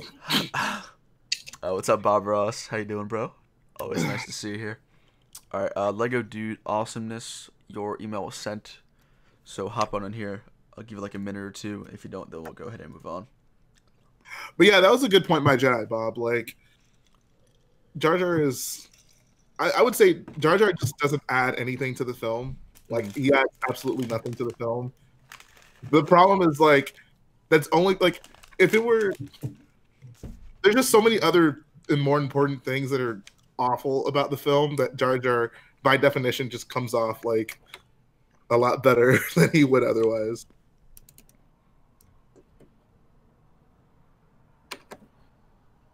All right, Lego Dude Awesomeness, where you at, fam?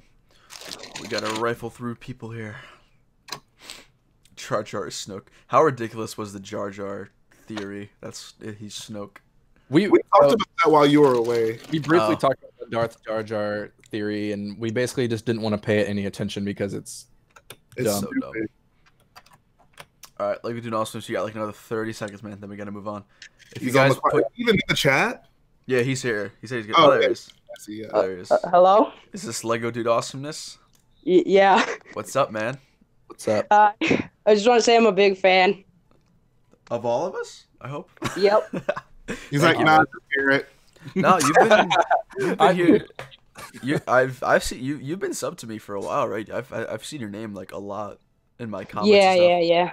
When did you first like sub to all of us, or like when did you first find all of us? I recently subbed to like I can't a Bricks, I can't remember, but I've been subbed for like a month now. But to you, I've been subbed I think since like July maybe. Yeah, I was about to say I've seen your name pop up a lot. All right, man. So what do you think about Phantom Menace? Give us your favorite part, your worst part, and then characters, like your favorite character. All right. So I thought it was like an average good movie. Like probably not one of the best, but like it was good. But like the good parts were probably like maybe like the lightsaber battles. I like those. Yep. But the bad part was the battle with the Gungan battle. I didn't like that at all. Really? Okay. Yeah, it just didn't like seem appealing to me. That's fair. That's surprising coming from. I mean, do you mind me asking how old you are? Yeah. I'm 15 right now. Yeah, so that's surprising coming from someone as young as you, because I feel like Yeah. a lot of kids your age will just be like, "Ooh, battle, awesome." Yeah. So that's kind of cool. It's kind of cool to see a perspective like that from someone of your age, which is awesome. Yeah. The Gungans aren't awesome though. Like I don't think many kids are gonna think the Gungan battle is very cool. I don't know. I feel like it's pretty lame. Yeah, that's us though. You never know. There's your second best battle of the prequel, ladies and gentlemen. Pretty lame. All right, what would you say is the worst part of it? The worst part would have to be when they killed Qui-Gon. I did not like that part. So here's an interesting question for you. Did you not like that part because you thought it didn't make sense with the movie, or did you not like that because you were sad that Qui-Gon died? Kind of both. Like I kind of like Qui-Gon in that movie, and like just seeing him go like so fast, just like, you know, made me like, oh man, they killed him. Like, You wanted to see more of him. You wanted him to live longer. Yeah. I had at least wanted to see like him like have a little part in like the clone the second one, Battle of the Clones. Okay. So Yeah, I mean, I would have liked to see his character more for sure. Maybe even get some more development, but you know, sorry, stuff happens. Yeah. So was he your favorite? I'm assuming he's your favorite character then. Yeah, he was in that movie. Hello? He was my favorite. I liked him out of like the rest of them. Okay. So. Fair enough. What do you think of Jar Jar? Oh, don't get me started on Jar Jar, man. I get everything except for the medium. That's great. So what was the first Star Wars movie you watched? Did you watch it like prequels first and then OT, or did you watch OT first? Okay, so the funny thing is, the first Star Wars I ever watched was the Return of the Jedi. Okay, that's not bad. Like It's a good movie. Yeah. Okay, gotcha. And were you like instantly hooked on Star Wars? Did you have to like watch the prequels again to be like, oh, this is cool? That movie like got me hooked on all of the Star Wars. Cool. Always good to hear. All right, man. Any final thoughts about Phantom Menace? I feel like there could have been, more like improvement on the droids. I thought they could have been like a little bit better. Gotcha. All right, man. Well, it's great talking to you. Actually, recognizing an OG from the channel, I appreciate all your support, man. So thank you so much for joining. Thanks for having me. Of course, man. Yep. See ya. All right, see you, man. All right, Zandy, the invite was sent, so get your booty in here. Shout out to my boy Zandy. He's a true boyo. Zandy. I remember when he was purely a Star Wars Trumpet. Now he's a Zandy boy. Bro, I always forget that he was Star Wars Trumpet. I know. I don't know why he changed the name. I was sad. He's had a few names. Oh, he's like Drink Tea. He's a man of many phases. Bro, don't even get me started on that boy. Where is Drink Tea? If I at Drink Tea, you think he'll come? Bro, Drink Tea is always on call. He's a little soldier. Someone says we need more Boss Nass in the prequels. I agree, 100%. All right, Zandy, we got you. Yeah. What's up, bro? How you doing? What's up? Good, Mel. All right, man. You know the drill. Give us your goods, your bads, your uglies, your favorites. All right. So, before watching it the past few days, it's been like 2 years since I've watched prequels, and I'm gonna be honest. After watching episode 1, I'm not ashamed of that. Okay. Episode 1 is way bad. Not gonna lie. Gotcha. Hey, Zandy, can you turn up your mic a little bit? What? Can you turn up your mic? It's kind of hard to hear you, or like get closer to the mic. Is this better? Yeah. All right. So my first complaint about episode 1 is in the beginning where Qui-Gon and Obi-Wan are facing the droikas. So basically, Qui-Gon told Obi-Wan, we gotta move. And so basically what happened is that Qui-Gon and Obi-Wan just zoomed so fast, they're like the Flash, and it looks ridiculous. It was the stupidest thing I ever saw. I just blinked, and then they weren't there anymore. Yeah, I feel that. So is that like your worst part, or is that just like a silly thing that you wanted to mention? It was just silly and like maybe the worst part. I don't know. It's just pretty a bad. lot of- Bad things. What? There's so many bad things. It's hard to choose. Yeah. And then the dialogue, we don't need to go with that. It's just so monotone. Like, everyone just doesn't have any emotion, except Jar Jar, who, he shouldn't have emotion because he's just such a terrible character. Do you think that Shmi and young Anakin don't have emotion as well, or would you exclude them from that? I think Shmi could be an exception from that because of how much she's gone through. Like, Thank you. Some she's Shmi gone through support, finally. slavery. She should be kind of devoid of emotion. She should be kind of depressed and sad and yeah. Gotcha. Okay, that's fair. What would you say is your favorite sequence or scene in the movie? Ooh, that's a challenge.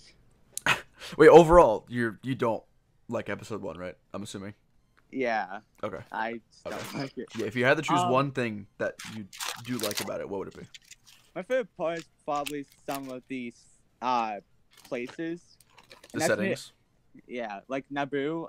It just looks beautiful and it's just a nice place. Gotcha. Except the grass for Naboo. Like, it just looks so devoid of any like quality of life. Like, if you go back to where the ATs are going to attack the city to get Padme, you can just see that it's just basically a green blob. Yeah. Yeah, that's a good point. Yeah. Favorite character? Fake kids. It's like Qui-Gon. Okay. Yeah, I feel like the general answer for episode 1 is usually Qui-Gon. Which is fine. I mean, I think considering the pool of characters we had to choose from. And it's not a great pool of characters. Yeah. Yeah, true. Like, we got Anakin Skywalker when he's 9. Such a bad decision. Yeah, like, kids can't just act like Spy Kids. Fuck one Lava Girl. Hey, Spy Kids is a great movie. Yeah, don't talk crap about Judy. Awesome. Can I say awful things about Suckboy and Lava Girl, at least? No, dude, No. Shark Boy and Lava Girl was awesome. Great movie. We'll save that stream for another day. Yes, that'll be another Shark Boy and Lava Girl debate stream. All right, man. Any other final thoughts? Anything you want to get off your chest?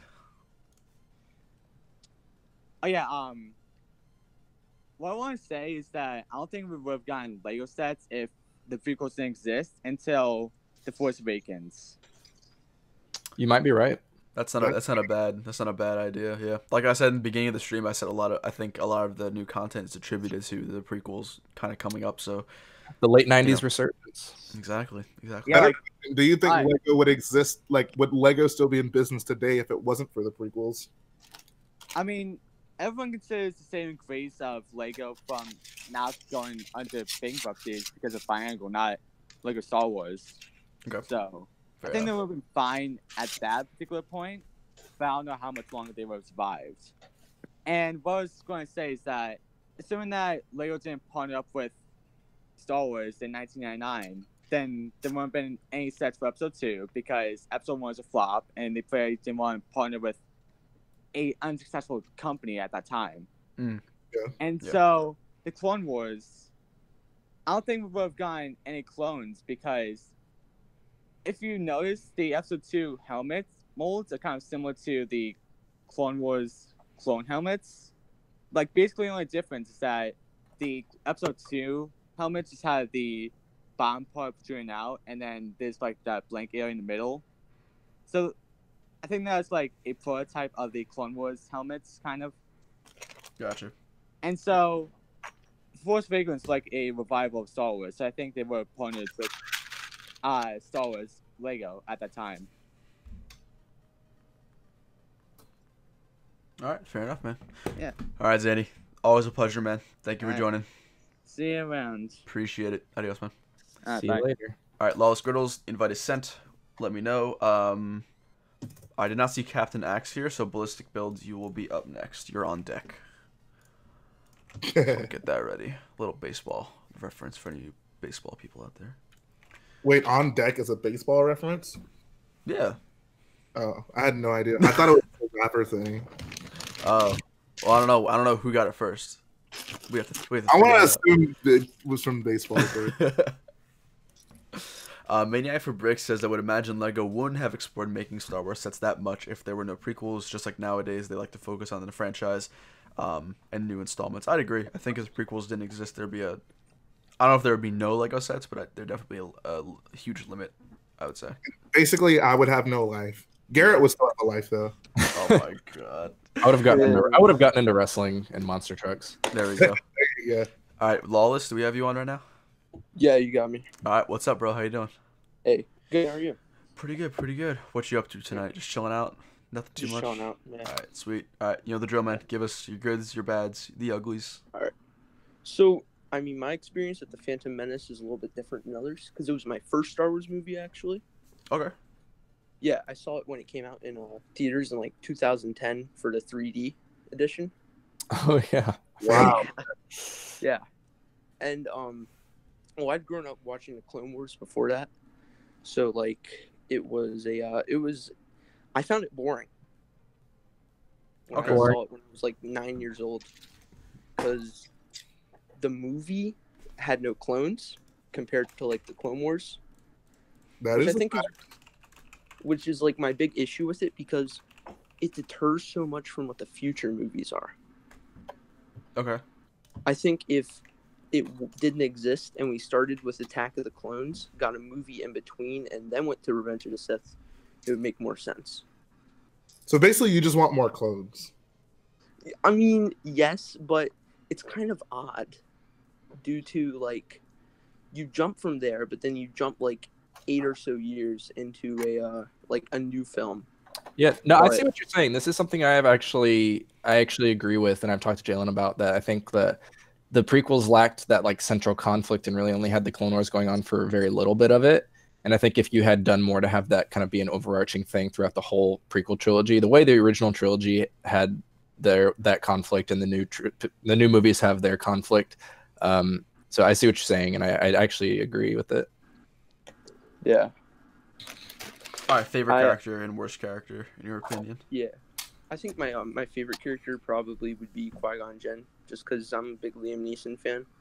Gotcha. And I like this character, and I don't know, I found him really cool. He was like my favorite part of the movie.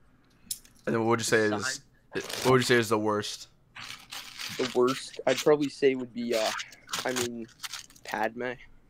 Okay. Oh. I found her to be extremely boring. I don't know. She was. She was bland and kind of like distasteful. I don't know.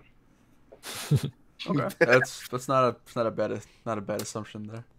Nope. So you said episode 1 was the first Star Wars movie you saw. Were you at all, I guess for lack of a better term, turned off by Star Wars? Did this impede your ability to like? Obviously now you like Star Wars, but at the time were you just like, oh god, this is weird, or were you like, oh, I'm a kid, I like movies, these are cool?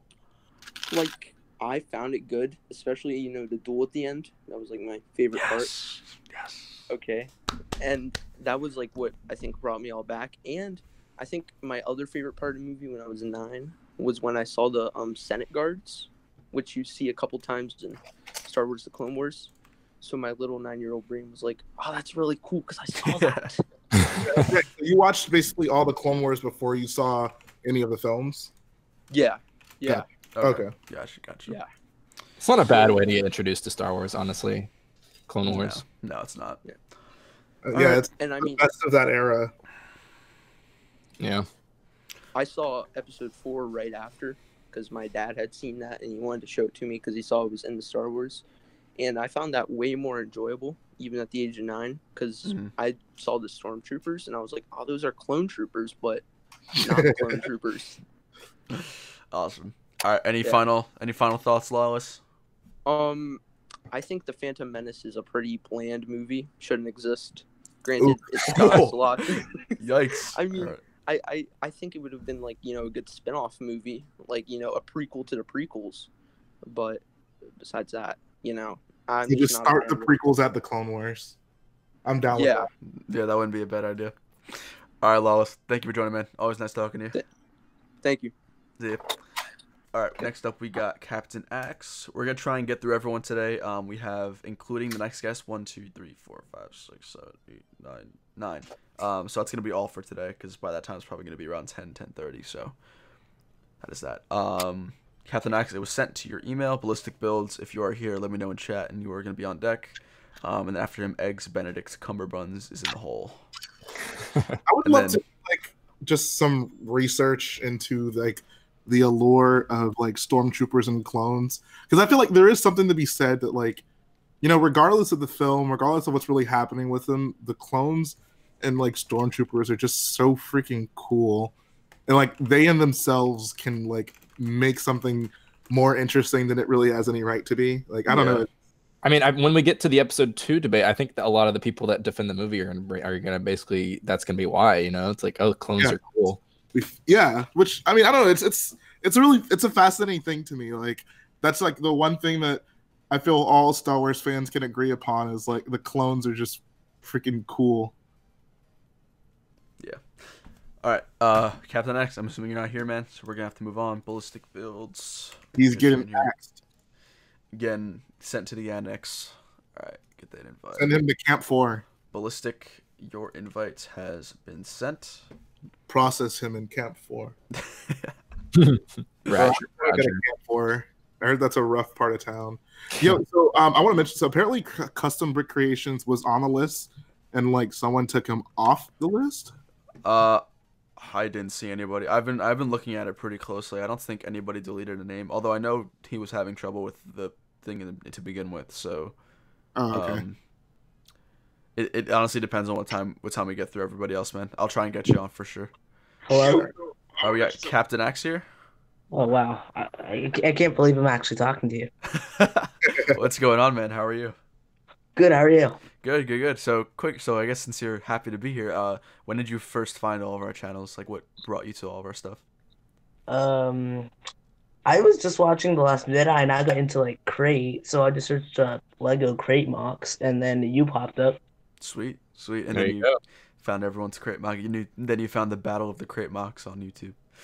Yes. Awesome. So long time Star Wars fan or just recent? Like, what's the deal with that? I would say let's see, since 2012. Okay, so you actually haven't. And how old are you, if you don't mind me asking? I am 13. 13. Oh yeah, it says in the spreadsheet. I'm dumb. Okay, so you've been into Star Wars for a good amount of your life, right? That's fair to say. Yeah. All right, man. Give us what's your favorite part of Phantom Menace? What's your worst, and what's your favorite character? Duel of Fates is most likely my favorite part of the movie. It's my boy. All right. What do you like about Duel of Fates? Is it just like the lightsaber battles, or do you think it has any sort of like The music in the background is like really appealing to me. Okay, gotcha. Yeah, the music is always consistently great, so I get behind that. All right, what would you say is your worst? Captain. My least favorite what? Your least favorite part of the movie. Oh, probably where they let's see. I don't know. I don't think I have a least favorite part of the movie. I think I like most of it. Okay. Where would you? So this is a question I want to ask you. Where would you rank this movie in terms of the prequels? Like number what? Like best, worst, middle? Worst. Wait, but you just said you didn't like. You don't really dislike it. Like, is it just worse because you like the others better? I like all the prequel movies. Just compared to the others, this one is like least. Okay. Yeah.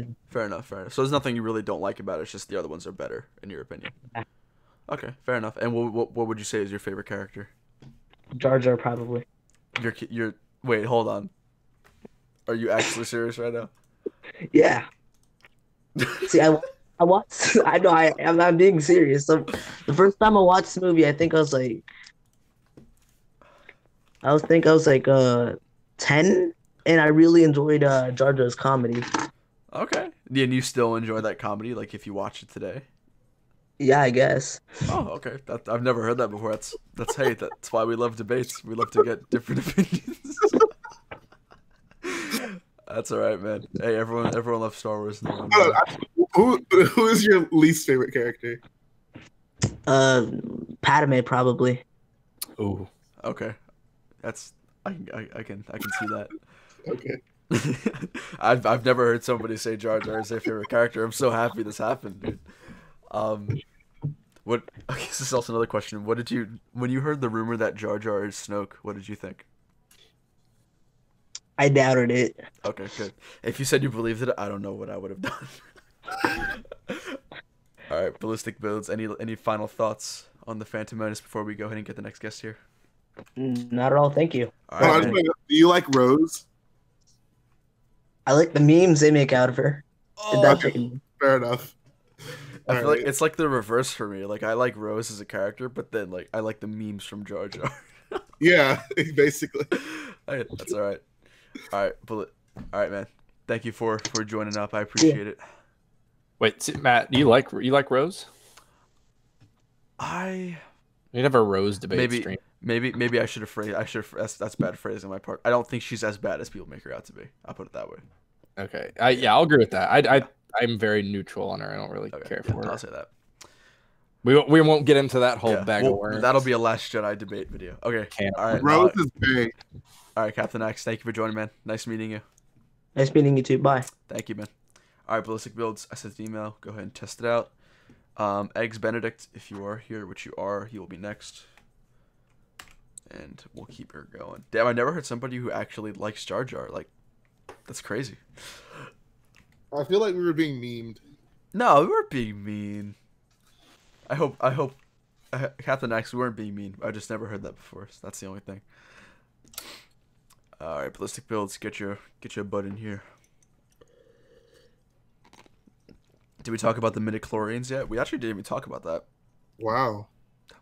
We thoughts? Oh yeah, okay. Well, let's talk about it real briefly. Yeah, go ahead. Midi-Chlorians ruined Star Wars. Oof. Explain, elaborate. Okay, so Yoda tells Luke in episode 5, right? Like, oh, the Force is this energy it's this mysterious energy that binds us all, that binds the universe together, like between the molecules. Like, it's just this force, you know, it's mysterious. We don't know everything about it. It's the Force, right? Mm-hmm. And everything Yoda says about it is just so like magical and wonderful, and that's what it is. The Force is magic. And then the prequels comes along, and Midi-Chlorians just basically say, hey, we need a way to say that this Jedi is really powerful. So instead of doing something like, you know, interesting and entertaining, we're just going to invent a creature that measures the Force so that we can assign a number to him so that we know he's powerful. It's the prequels kind of personified Midi-Chlorians. It's just lazy and it's terrible. And you want to talk about the lore. Let's talk about how Midi-Chlorians ruined Star Wars. Yikes. I mean, I was never a fan of the Midi-Chlorian, the idea of it, although I never really looked into it that much, so I'm probably more neutral. I really just don't care about Midi-Chlorians. I feel like it's just kind of a loophole that they were like, oh, like they found it in the script, like as soon as they were about to publish this, like finalize it, and they're like, oh crap, how do we cover this? And then that was that. So that's what I thought about that. Ballistic Build, bro, are you gonna hop in, or are we gonna have to move on? Send it again. I did, man. I can't send the... Oh, go ahead. I'm sorry. I'm just saying, I sent the email twice, man. So if you don't get it, then you probably entered the wrong email. I mean, George says it best himself. He may have went too far in a few places. Except, that's what this debate should have been. We should have just shown clips from the behind the scenes. Yeah, that's all you need to see. Like, yeah. But yeah, I really don't feel too strongly about Midi-Chlorians. I feel like it's a one-off line that's pretty easy to ignore. It's kind of like the running fast thing, but it really is. It's just, I agree that it's kind of the prequels personified. It's like let's take everything fun and magical that we had going for us and like give it a formula and over-explain it. That's what one general theme of the prequels is, just the need to incessantly over-explain things. Yeah, and by doing that, they put such limitations on it. Like, it seems like in the prequels we have kind of, it's never like strictly defined, but the way the Midi-Chlorians are talked about and the way the Jedi are presented, it seems like being a Jedi and using the Force, like there's like a hard line to what you can and can't do. It's like being a video game character where it's like, okay, you have Force push ability, you have Force ability, you have mind control ability. It's like in the original trilogy, like the Force is never like that to me. It's like basically what you see of Luke and what he becomes a Jedi in the end. It's like he was barely scratching on the surface. You know, you see guys like Yoda. Yoda and Obi-Wan basically ended up living forever through the Force. And like Darth Sidious, or the Emperor, was like super powerful and was only defeated because he was betrayed by Darth Vader. Like he was like shooting lightning out of his hands. Like Luke was gonna stand no chance against him. You know, so like the Chlorians didn't matter. Yeah, there was no Midi-Chlorian. Like the Force could have been whatever, and like we could have seen other movies and stuff where they expand on it. And that's one thing I think the new movies did well, is the Force is like became magical again, like what Luke did in Episode 8 and stuff like that. So that's one thing that just really bothers me about the prequels, since we're talking about Midi-Chlorians, because Episode 1 didn't really do much, and this is mainly a more overall prequel thing. But I just feel like they really limited the Jedi and the Force and kind of took the magic out of it. Ballistic Builds, I can't help you, man. I sent the invite 3 times now, so if you didn't get it, it's probably something wrong with the email. But we're gonna have to move on. So Eggs Benedict, I just sent the email to you. Hop in here. DMK Mox and Max JH, if you guys are here, let me know in the chat.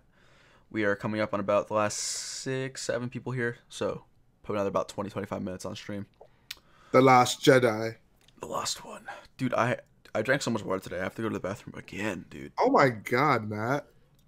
Hey, you're supposed to drink half your body weight in fluids, guys. Stay I healthy. mean, fair enough. I'm glad you're drinking water. There Yeah. we go. I'm not drinking bad stuff. Oh my God, Jim Halpert has joined the Hangout Club. Oops, wrong account. It's fine. It's fine. It doesn't matter. Wait, this is Eggs Benedict? Yes. All right, I have to ask this question. I have been wondering this question ever since I saw your name. What made you come up with your name? I was just watching a movie. Then Okay, there we go. He's a big Doctor Strange fan. Simple Yeah. enough. Simple enough. All right, man. So, what is your overall thoughts? What are your thoughts about the prequels? I mean, Okay. oh my God, Phantom Menace. first, I want to say, Jar Jar is not. I want to know what kind of drugs George was on when he came up with that. It was cocaine. Cocaine's one hell of a drug. Okay, so you don't like Jar Jar, I'm assuming. Yeah. Okay. Go ahead. I was just asking you, what about the movie in general? Like, where did you rank it? What are your thoughts?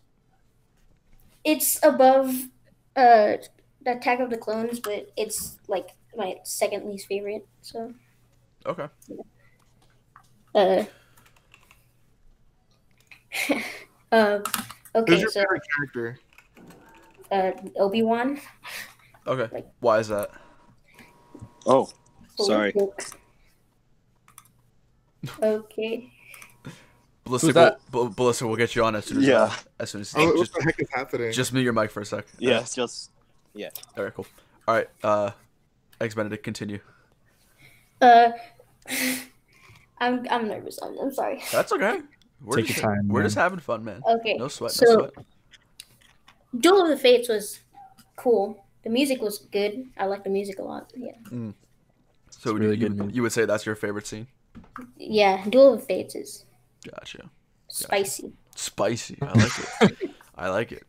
Well, in terms of like, I'm assuming you've seen like all the Star Wars movies up to date, right? Yes. So- Even the Clone Wars movie. Ooh, all right. Respect. Where would you say that Duel of the Fates scene ranks in terms of other duels in Star Wars? Well, it's not the best, but it's not the worst. It's like in the middle. Okay, fair enough. Who would you say? Oh, you said Jar Jar was your worst character. You said Obi-Wan was your Yeah. favorite. If you could change one thing about Episode 1, what do you think it would be? Well, there's a lot of things I would change, but I like it. Jar Jar. First of all, I would just take him out entirely. Oof. It's probably a good move. Drop the hammer on Jar Jar. That's a good start. Gotcha. Yeah. What was the order that you saw Star Wars movies in? Did you see prequels first or original trilogy first or? Prequels first, unfortunately, because I was born in 2005, so Okay, gotcha. I grew up with Episode 3, especially. Nice. I mean, without going into detail, did you like generally like the prequels or dislike the prequels? Mostly, it's like in the middle. Like Okay. Episode 3, I really liked. Episode 1 was, and Episode 2 is. Okay, fair enough. All right, man. Any final thoughts? Anything you want to say on stream before we head out? Subscribe to my channel. I have 11 subscribers. What's your channel? Go ahead and shout it out. Well, it's Benedict Cumberbuns. Eggs Benedict Cumberbuns. There you go, guys. All right, everybody, subscribe to Eggs Benedict Cumberbatch. Sub to your boy Eggs Benedict for some nice Eggs Benedict in the morning. And also, you have to look forward to my full-scale Tatooine mock. It's going to be the entire world Ooh, whoa. Wow. The entire world. Interesting. of Tatooine. Yes. Nice. And, I mean- Kill him. All right. Thank you, Eggs, for joining. Hope to talk to you soon, everybody. all right. We call him Eggs for sure. I'm calling him Eggs. I'm calling him Eggsy now. I like it. Yeah. My boy Eggs. All right, Ballistic Builds, you here, man? you bet I am. All right, what's up, buddy? How you doing? Yo, first of all, sorry about that interruption. That's okay. Yeah. I really don't care. I'm glad you're here because you were one of the people in chat who were going against a lot of the arguments. I'm interested. In like 5 Bro, minutes. In 5 all right, minutes, try and so- condense what you're trying to say in 5 minutes. I have so much to say. Go for it. But, Just go for it. I came into this stream with the mindset that I have to defend the prequels. Okay. But I have to take all my lore stances out of here because yeah. I was going at Garrett there, but so I actually wrote notes here right next to my bio. I like it. I like it. Basically, I think we earlier agreed that the pod race is just pure enjoyment, and it's actually a very stable point in the movie, which I like. Yeah, I like that scene. Yeah, I agree. Matt, you're gonna like this. Duel of the Fates is easily the best part of the movie. Like, there we go, bro. It's hands down. I also haven't seen the movie from beginning to end in probably like 7 years plus, though. Wow, it's such a good movie. Yeah. No. But I totally recognize the flaws of the movie as a Star Wars movie, but I'm such a film buff that I recognize it as just a stable movie. It might have a weird plot where it doesn't feel like there's any clear direction, but I feel like how the movie ties in with the rest of the films from the stance of like a film franchise, it definitely fits. Okay. I have a question for you. What is so when you said you're a film buff, so you obviously like film. So what is the biggest thing that you take into consideration when you think of, oh, this movie's good or bad? Well, how the characters can tie into a plot. Now, you're gonna say, oh, well, the characters don't tie into the plot really at all. Well, not all of them. We pointed out some characters that were good. Yeah. But I feel like the characters tie into the plot of the franchise more so than the film because they all play bigger parts in the end, which I feel like is more important because it's the beginning of the franchise from like the the not necessarily release date order, but from the order, the chronological order. Yeah, in terms of the Skywalker saga, which all three trilogies follow. Which ends in Return of the Jedi, by the way. So... Wow. Yeah, Jay, I'm gonna... Oh my gosh, I have so much to say to you right now. I would love to hear it. We're talking I'm saving it for the sequel debate. We have to save that. Oh my gosh. We're gonna do a sequel debate when we're done with prequels. Yeah. So don't worry, we'll get you back on. I feel like also another point I have is Jar Jar.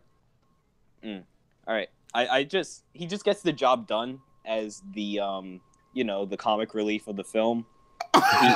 Did you think it was funny when he stepped in the poop?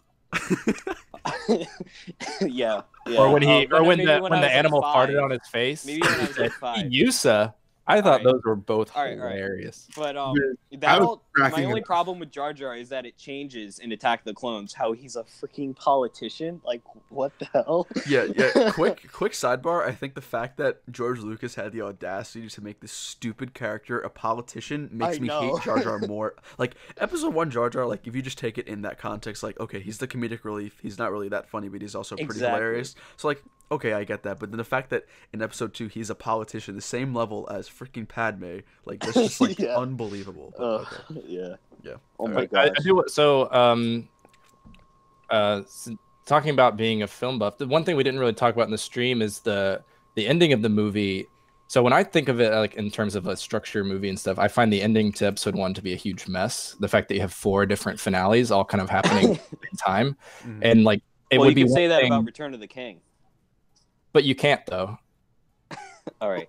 No, you can't. Okay, so in Episode 1, you have 4 different things all happening at once that we keep cutting back to that all have different tones, which is probably the worst part of it, because you have Jar Jar Binks engaging in slapstick comedy in this battle, while at the same time your main heroes Obi-Wan and Qui-Gon are fighting basically like a demon with like a red lightsaber.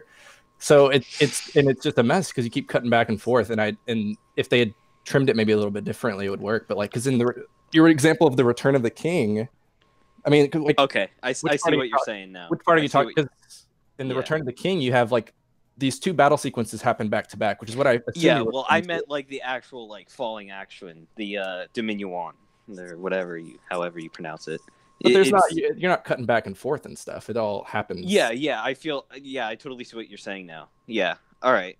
I actually, I kind of like Episode 1 and when they're cutting to multiple scenes going at once. I don't know. I feel like it's just like it keeps my attention because like well, the thing is that I also haven't seen it in 7 years, so I mean, okay. that is a very fair point that I forgot about because I mean it wasn't something you pay attention to when you're like, yeah, whatever. Gotcha. But yeah, I totally feel that how that happens, but I think the ending with the stare down between Padme and Anakin, it's highly uncomfortable, but it flows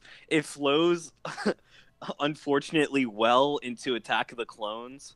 How Anakin, you're sweating, or whatever he says. I don't really know Attack of the Clones too well, but oh my gosh, it's unfortunate how well it flows. I feel like, but the fact that it does flow into Attack of the Clones in that way, I feel like it gets the job done. Yeah, it's like if the goal was the ending is sufficient. Okay, that's fair enough. Like I think since the goal was to make Anakin be this weirdo creepo, like exactly, it just makes sense. But yeah, I agree. Yeah, he's not really creepy in episode 1. Like, well, the vision for are you an angel? I'm talking about.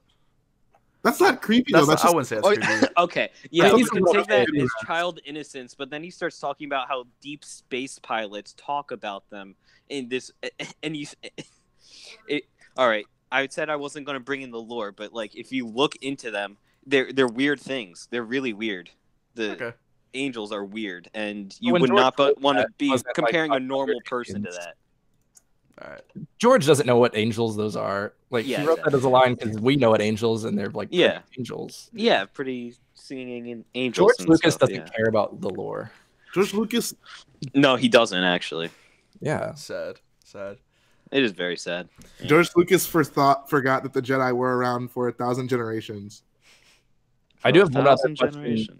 This is a film buff question because this is also something we didn't talk about in the actual stream, but the way the episode 1 is shot and the way a lot of the prequels is shot, I find it kind of boring and like it's very static shots, lots of wide angles, and I find it I find appealing.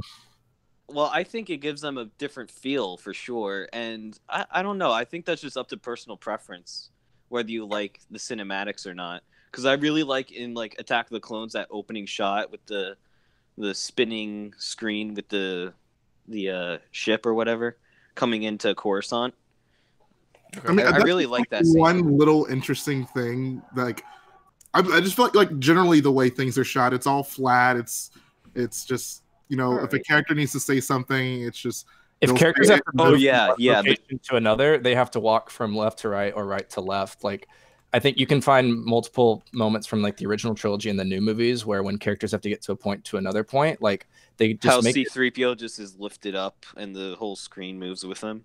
Like they just make it make it look more interesting visually, and like it's going to catch your attention more, whereas the prequels, like there's so much. Like the scene I was watching earlier today was when they arrived back on Coruscant after getting Anakin, and like Obi-Wan is talking to Qui-Gon and they're talking about something, and like they're just walking real slow, and like the background is all just like, you could have like, this is Coruscant, there's so much going on, you could have made that look nice. I feel like the color should have popped more in the especially in like the Phantom Menace. I feel like the green in the fields of Naboo are especially just like not saturated, they're highly just it just could have been better, I guess, in the aspects of like color, and especially how you said Coruscant could be like busy. I mean, that's also a more logical thing. Like, why wouldn't a city be busy like that? But yeah.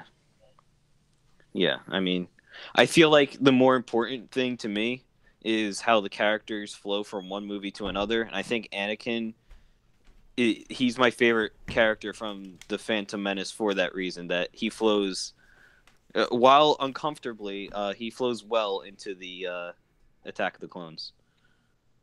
Fair enough. Yo, that was I'm happy we got you on. It's a lot of information. We'll be sure to get you on the sequel debates too. Oh, I need to. Oh my gosh, I'm so amped up for that. We'll extend the time. We're gonna have to move on though. Ballistic Builds, thank you so much for joining, man. I appreciate you. Thanks so much for having me. Oh my gosh. Yeah, bro. It's always good to get some other point of views in here too. So nice meeting you, man. Thank you for joining. Nice seeing you. All right, cool, bye. Adios. All right, DMK, your invite is sent. I'm gonna have to take a quick break. I need to grab food. Go for it. We're probably gonna end in like 20 minutes though. But you said that 20 minutes ago, so yeah, that's true. We'll see. So I'll be back in like a minute. Okay, that's fine. Oh, let's see. Oh, I mean, this is really a given, but we didn't mention. I think Garrett will agree. One good thing about the prequels is the music. Yeah. Great music. Fantastic. I think it's one of the most consistent things with Star Wars is right. Yeah, I mean the music. If George Lucas were in charge of the music, it wouldn't be the case. But when you have one guy who is solid and always delivers, yeah, absolutely. Yeah, true. All right, DMK, you got another 30 seconds or so. Then we got to move on. In our unstable, broken home of Star Wars movies, the one stable part of it is that John Williams music that we can enjoy. Exactly. So true. The one consistent thing of Star Wars, if anything. Looks like we got a boyo. We got DMK in here. Hey. Hey, what's going on, man? How are you guys today? Pretty good. How are you? Good. All right, man. Give us your rundown. Overall thoughts, episode 1. So, first of all, when watching it, it's a Star Wars movie, but when watching it, I watched it last night and I didn't really feel like a Star Wars movie out of all the other ones. Okay. That's just my first thought of it. And then it's definitely one of my least favorite Star Wars movies created. Okay. Generally, would you say that you like the prequels, or do you prefer the other trilogies? In prequels, I only like Revenge of the Sith, not the other ones, just... Gotcha. So what would you say is your favorite sequence from episode 1 if you had to choose? Battle, I'm saying? It could be anything. It could be a scene, it could be a battle, it could be a duel, whatever you want. Just one favorite thing from it. Probably the final battle. I can't remember what it's called though. The Duel of the Fates with the Jedi and battling the Sith. Yeah, that one. Gotcha. Were you what was the order that you watched Star Wars in? Did you see the prequels first, or the original trilogy, or anything else? So I can't remember the order I watched them in, but I have a feeling it was New Hope first, because I was really young when I first started watching it, so I don't know. Gotcha. Was your dad or your parents into Star Wars, and that's how you got into it, or did you just find it by yourself? So they weren't into it at all, but I found that garage sale and the VCR tapes, so that's how I watched it. Oh wow, damn, that's cool though. That you were the kind of the first one to get into it though. Yeah. If you had to choose a favorite character, what would you say is your favorite one? Mine's probably Darth Maul, to be honest. Okay. So, I mean, honestly, Darth Maul doesn't have much character development, so would you say he's your favorite because he just seems like an evil dude who's pretty badass? Is that a good assumption? Yeah, basically, yeah.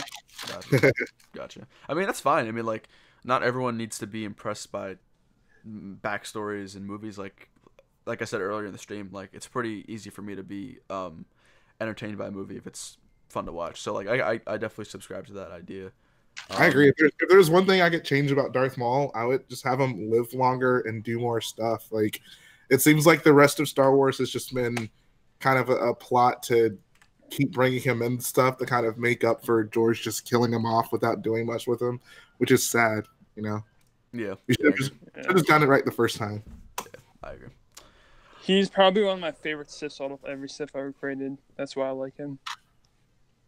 Yeah, I mean, like I said, I like the battle scenes, which were pretty cool. That's pretty much my favorite part about the Phantom Menace. So, any other final thoughts before we move on, DMK?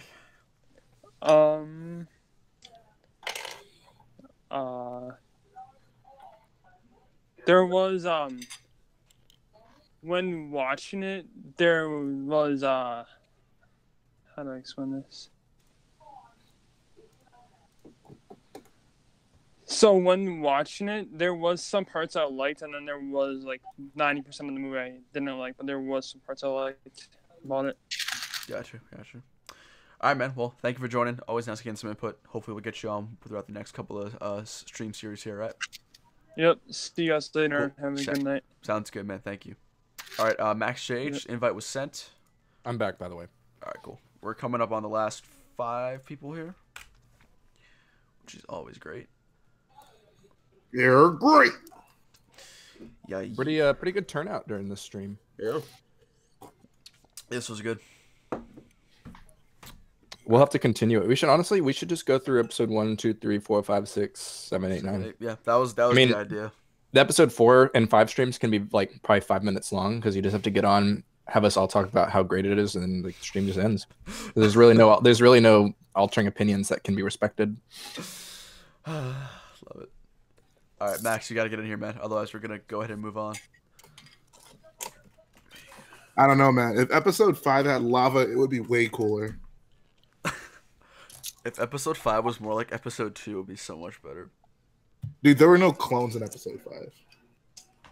Bro, clones are our life. I forgot. Max JH, I sent it to your email, man. So it's there or it's not. Maybe you entered the email wrong or something, but I don't know. Give me another couple of seconds to see if you can find it.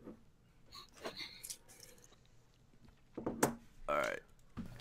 Maniac is in the little boy's room. All right. We'll get Maniac after we get the little boyo's room. The little boyo's room.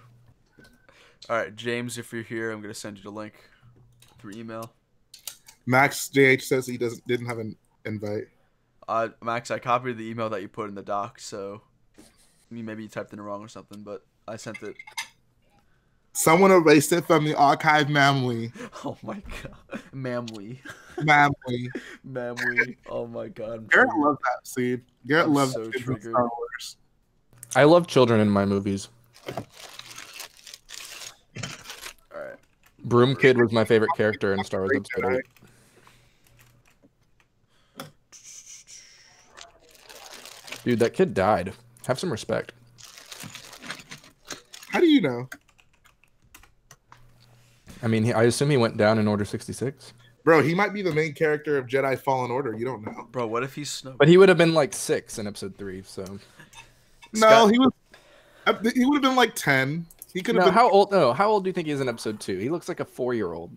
No, dude. Yes. Look him up right now. He looks like a 4-year-old. I'd say he's more like 7. 6 yeah, he's like 6 or 7, dude. No. He's at least 2nd grade, dude. You know what a 4-year-old looks like? Yes. I used to teach 4-year-olds. Like, he looks and just talks like a 4-year-old.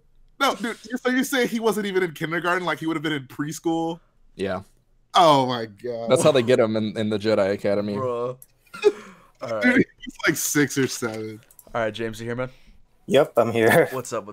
Jay and Garrett, this is my friend James, who I worked at I'm a big fan of yours, Brickwers. Oh, my God.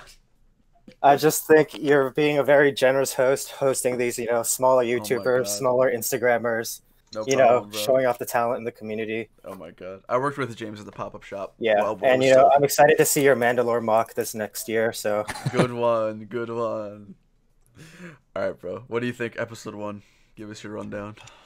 Frankly, overall, the quality of it was not the best. Like, if you watch it now, the CGI, the animations, they definitely did not age too well. But I do appreciate the films for, adding to the anthology of Star Wars and adding to the history of a lot of characters. There's a lot of criticism about Snoke and how he kind of was like a mystery character, especially in the ending of Force Awakens. But if you go back maybe 30, 40 years, for a lot of people, they're in the same position with Emperor Palpatine, Yeah, I agree. What is your, if you had to choose a favorite and a worst scene from that movie? Favorite scene? I'd have to say the scenes where R2-D2 just jumps into space and is repairing the starship. Oh, it's interesting. I actually kind of forgot about this scene. That was a pivotal scene, Matt. Yeah. I guess. I thought it was a really good way to introducing R2D2. And oh my god, yeah. something we totally forgot to mention was the Oh my god! Now this is pod racing. I don't like discussing like Star Wars memes personally. I should have put that as my worst part of the movie. That this is pod racing. Now this pod racing. So Saboba. Beyond dumb. Sleemo. James, what was the order? What was the order that you saw Star Wars in? Well, first movie I ever saw was actually Attack of the Clones. Like I distinctly remember the scene when Yoda and the gunships first just dropped down into the Geonosis arena. Okay, gotcha. It's a cool scene. But yeah, I don't know. Of the three prequels, I would say Phantom Menace is still the weakest. But part of that I feel like is George Lucas and the other, the team making the films, getting their footing again after 20 years out of the Star Wars world, and then just sort of setting the direction that they want to go in the next, decade or so. Okay, that's a pretty good way to take it. Character wise, favorite, worst? Oh man, I did appreciate Jar Jar. Whoa. For what reason? As a character? For like the comedic relief character, or like part of the comedic relief, yeah, because I understand they were trying to go for a serious tone with Phantom Menace, but Jar Jar definitely broke that sort of mold, to say. And as a general character, like morality wise, in the whole Star Wars universe, Jar Jar still remains one of the better ones. Okay, in terms of just like personal morals and how strong his character would be. Okay. Wow. Okay. Do you think he's funny? Do you actually think he's a funny character? It's not my type of comedy. Because that's the thing. Like people talk about that. They say like, well, he's the comedic relief character, but like a comedic relief character has to be funny. I think so. Yeah. So. Gotcha. All right, James, what you up to tonight, bro? What are you doing? Well, I'm listening to Mike scream in my ear right now. So. Oh, are you on the Discord? I am. Oh my as far God. as girlfriend in as well. So. Mike has a girlfriend? I was shocked too. Wait. All right, never mind. We won't talk about that on stream. All right, James. Thank you so much, bro. Thank you for having me. Of course, James. I'll see you later, man. All right, Joe. Got the invite sent to you. Nearing the end here. Garrett, are you saying bad words in chat? Bantha Poodoo, bro. Come on. Do I have to? I know. I was surprised I got through. Like, I'm surprised that you didn't have like the bots. Like, yeah, I have to prioritize Bantha Poodoo. Bantha Poodoo. Choppa Chowa. All right. Let's go get the last couple of guests. All right, Joe. It was sent to your email, so.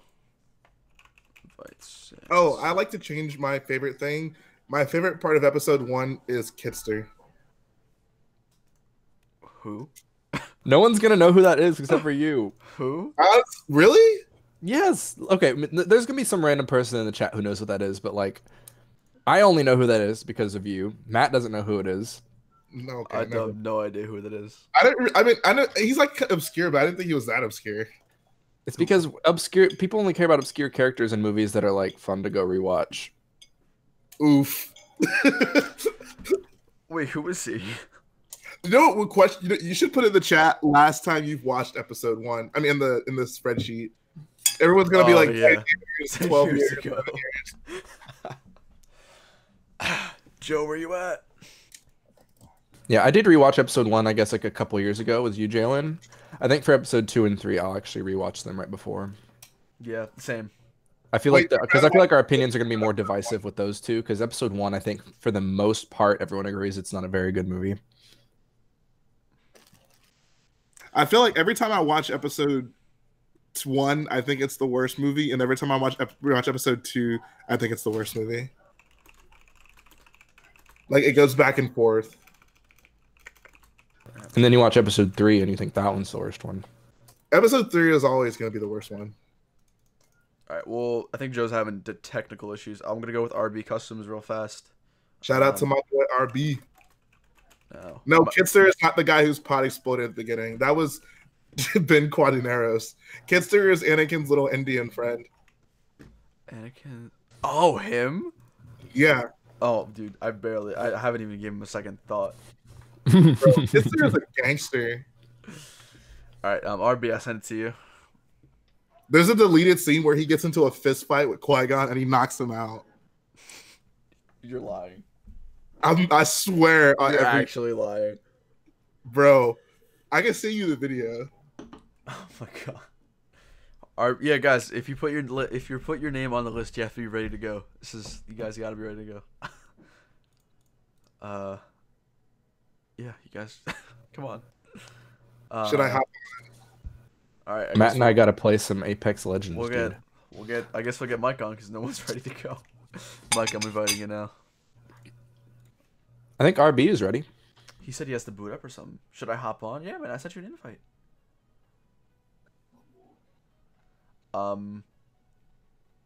Mods, really quickly.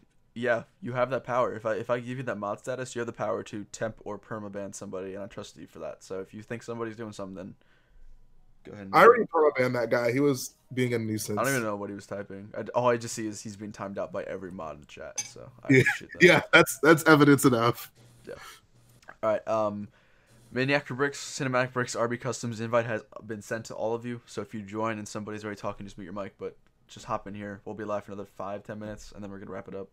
Next person to join gets 1,000 Republic credits. Next person to join gets 5 death sticks. Oh snap! Yeah. My boy Chris Productions streaming Jedi Temple. Huh? I wonder if he's actually building this time. We should have got him in the stream because this is his favorite Star Wars movie. I asked him, but he said he fell asleep. Wow. Couldn't even come in here to defend his favorite Star Wars movie. Look at Chris. Smoke. Chris just has all of his ships in the Jedi Temple right now. Is he streaming right now? Yeah. Hey guys, if y'all when you leave the stream, make sure you go to Chris's stream and ask him why episode 1 is his favorite Star Wars movie. Go right now and tell people that the BrickWorld is streaming and that they should leave his stream and come to the. Oh my god. No, everyone should go to his stream. Everyone should go to his stream and just say like, "We're from BrickWorld," or like raid or like a Twitch raid, but just YouTube. Matt, you're gonna get banned. True. Mike, are you sure? Wow, bro, I'm gonna go to Chris's stream and tell him to give you a copyright strike. That's actually not a bad idea though, to like show his stream here so people don't have to choose. All right, Joe, we got you. Dude, look at all those ships though. Oh my god. I know, dude, it's crazy. Chris is a beast. He's a big baller. All right, Joe or Mike, either of you here? No? Someone's here. Still, there's two of them are here, but no one's talking. We can just keep talking about Chris. Yeah, we'll just keep talking about Chris. Guys, you want to see Streamception? Go to Chris's stream real quick and comment something, and then you'll see it here. I'll type in hey BB. We'll see what he's doing. And the oh, he's got a couple of people. He's got Jack. He's got Hector. He's got Matt on his stream. Bro, I'm hopping on Chris's stream. I'll see you guys later. You gonna skirt go dip real fast? I got to dip, bro. It's too lit over there. All right, if no one's gonna be here, then. Bro, how would you feel if I was like, oh, I gotta go, and then I like popped up on Chris's stream? My God, dude. All right, if no one's gonna join, we're just gonna cut the stream because nobody's talking in the stream. What is happening? I don't know. The whole thing fell apart. There we go. What's hey, up, Mike? So I just realized I was muted the whole time. Oh my God. Sorry. All right, this is Mike. This is my other coworker from the pop-up shop way back when. What's going on? All right, Mike. Give us your lowdown, episode 1. Well, when I first saw it, I actually like felt pretty amazed at it, you know, like, and then once you watch it a couple of times, you start seeing like little like nitbits in it, you know, like little mistakes here and there, you know, yeah, but like my favorite scene actually was like the Gungans versus the droids, you know. There you go. It's a good battle. I got it. I don't know what happened, but I got it. Joe, Mike's talking. Mute your mic. Sorry, I'll mute. All right, continue, Mike. Yeah, because you know it's the first time you actually see a full-scale battle in the movies. Okay. You know, What's your favorite? What's your favorite character? I would call Hoth a full-scale battle. I'm just. Oh saying. yeah. That's true, actually. Hoth is a big battle. Yeah. All right, what would you say is your favorite character? I want to say in between Obi-Wan or Darth Maul. Why Darth Maul? Because, they decided to like cut his story there, but then they started to develop it in the Clone Wars and then in Solo. You know what I mean? Like, from purely an episode 1 movie standpoint, though. Yeah, excluding everything. Excluding, yeah. Well, because like he was just so like quiet and menacing. Just like if they just don't say anything, like they show more intimidating towards the. Yeah. So you like him because he's just like. Well, he's like pretty intimidating and. He looks cool. Yeah. He didn't have to recite George Lucas dialogue. Oh, sad dialogue. So sad. RB, yeah, man, I copied and pasted the email, so if it didn't come, then something's going on. All right, Joe, not Joe. All right, Mike, any final thoughts before we move on to Joe? Nope. All right, cool. All right, Joe, are you here? All right. Talk to you guys later. All right, see you, Mike. Thanks for coming on. Joe? No, don't worry, Matt. I'm still here. I'm sorry. I tried it through my computer, and then I tried it through my phone, and then my phone died, so it didn't really. You're just a mess. But we're here, and that's what matters. There we go. All right, Joe. Give us your Star Wars background in terms of how much you're into it. Background of Star Wars. I'd say I'm more on the casual side compared to most people that have been on the stream. Like, I still watched all the movies, but I haven't really caught on to like the expanded universe and things like that. But it still gives me enough of a base understanding of the lore, to see how everything goes together. I think I don't remember if Phantom Menace was my first movie or if it was like second or third or so. Because I know that I knew of the original trilogy when Phantom Menace came out. I just don't remember if I saw it that much beforehand. It's possible, but it may have just been like maybe just like some idea of it. I'm not sure. So you're pretty casual, not really super into Star Wars, you'd say. Right, yeah. I mean, like I still like things about it. I'm just there's so many other things I just haven't really gotten into through Star Wars, and might be too far for me. Like, gotcha. I don't know if I could really like push myself all the way in for all kinds of like backgrounds and details and things like that. So, when was the last time that you watched Episode 1?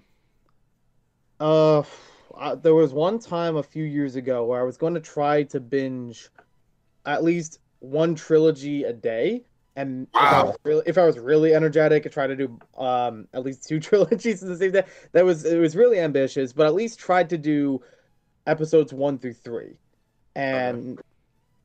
Like, yeah, it was a while ago, but I've seen the movie so many times as a kid because it was like the only home release I had for a long time. And then sometime later it was like, oh, I watch on TV, or I eventually got the DVD box set with all the movies. So yeah. I still remember a lot of details from the movie. So that being said, what would you say is the favorite part for you? For me, it's there. I mean, definitely in the majority vote with this one, with Duel of Fates and the Pod Racers. I thought there were really exciting scenes. I thought like self-contained. They had a lot of action going on and a lot to focus on at one point.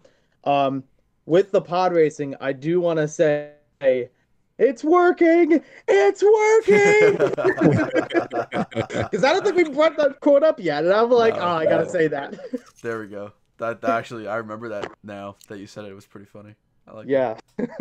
That's more emotion than any other person shows in that movie. Wow. Probably true. Overall, Joe, do you prefer any trilogy over the other? Where do you rank prequels in terms of that? I would say Phantom Menace for me has been one of the better prequel movies. It's kind of tied with Revenge of the Sith. Okay. like they both have good parts that keep the movie like entertaining and something that I would like to watch again.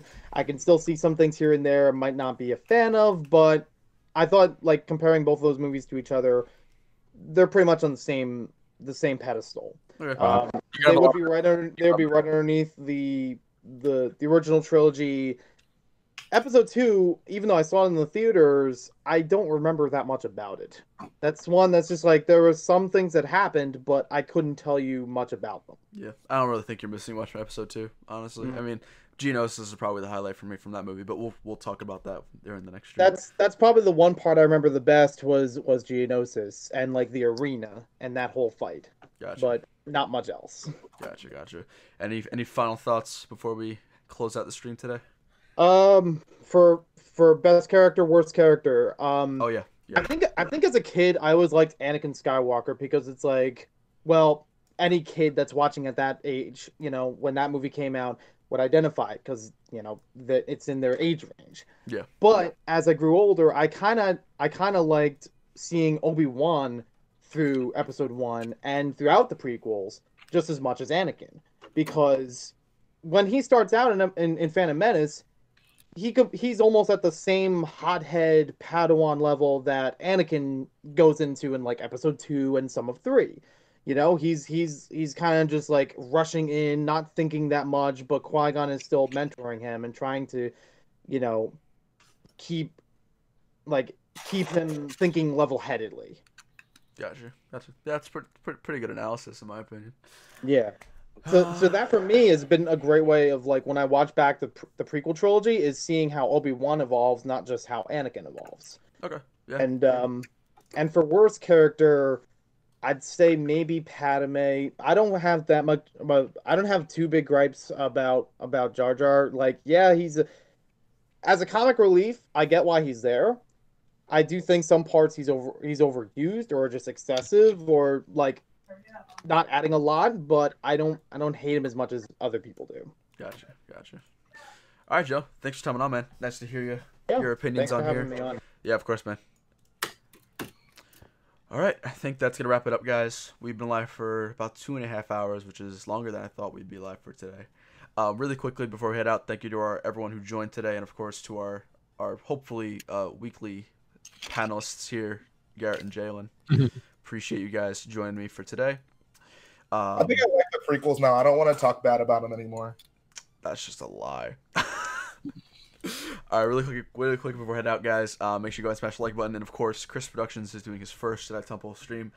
Go ahead and go to his chat and let him know that Brick was sent you. I want to see how many people would actually like do that. I think that'd be cool. Anyways, guys, thank you all for tuning in. Make sure you stay tuned for probably next week. We'll probably do episode 2 next week. All depends on when we can find time. But until then, stay tuned tomorrow for the Kessel Falcon review video and Saturday for the finale. And I'll see y'all later. Peace.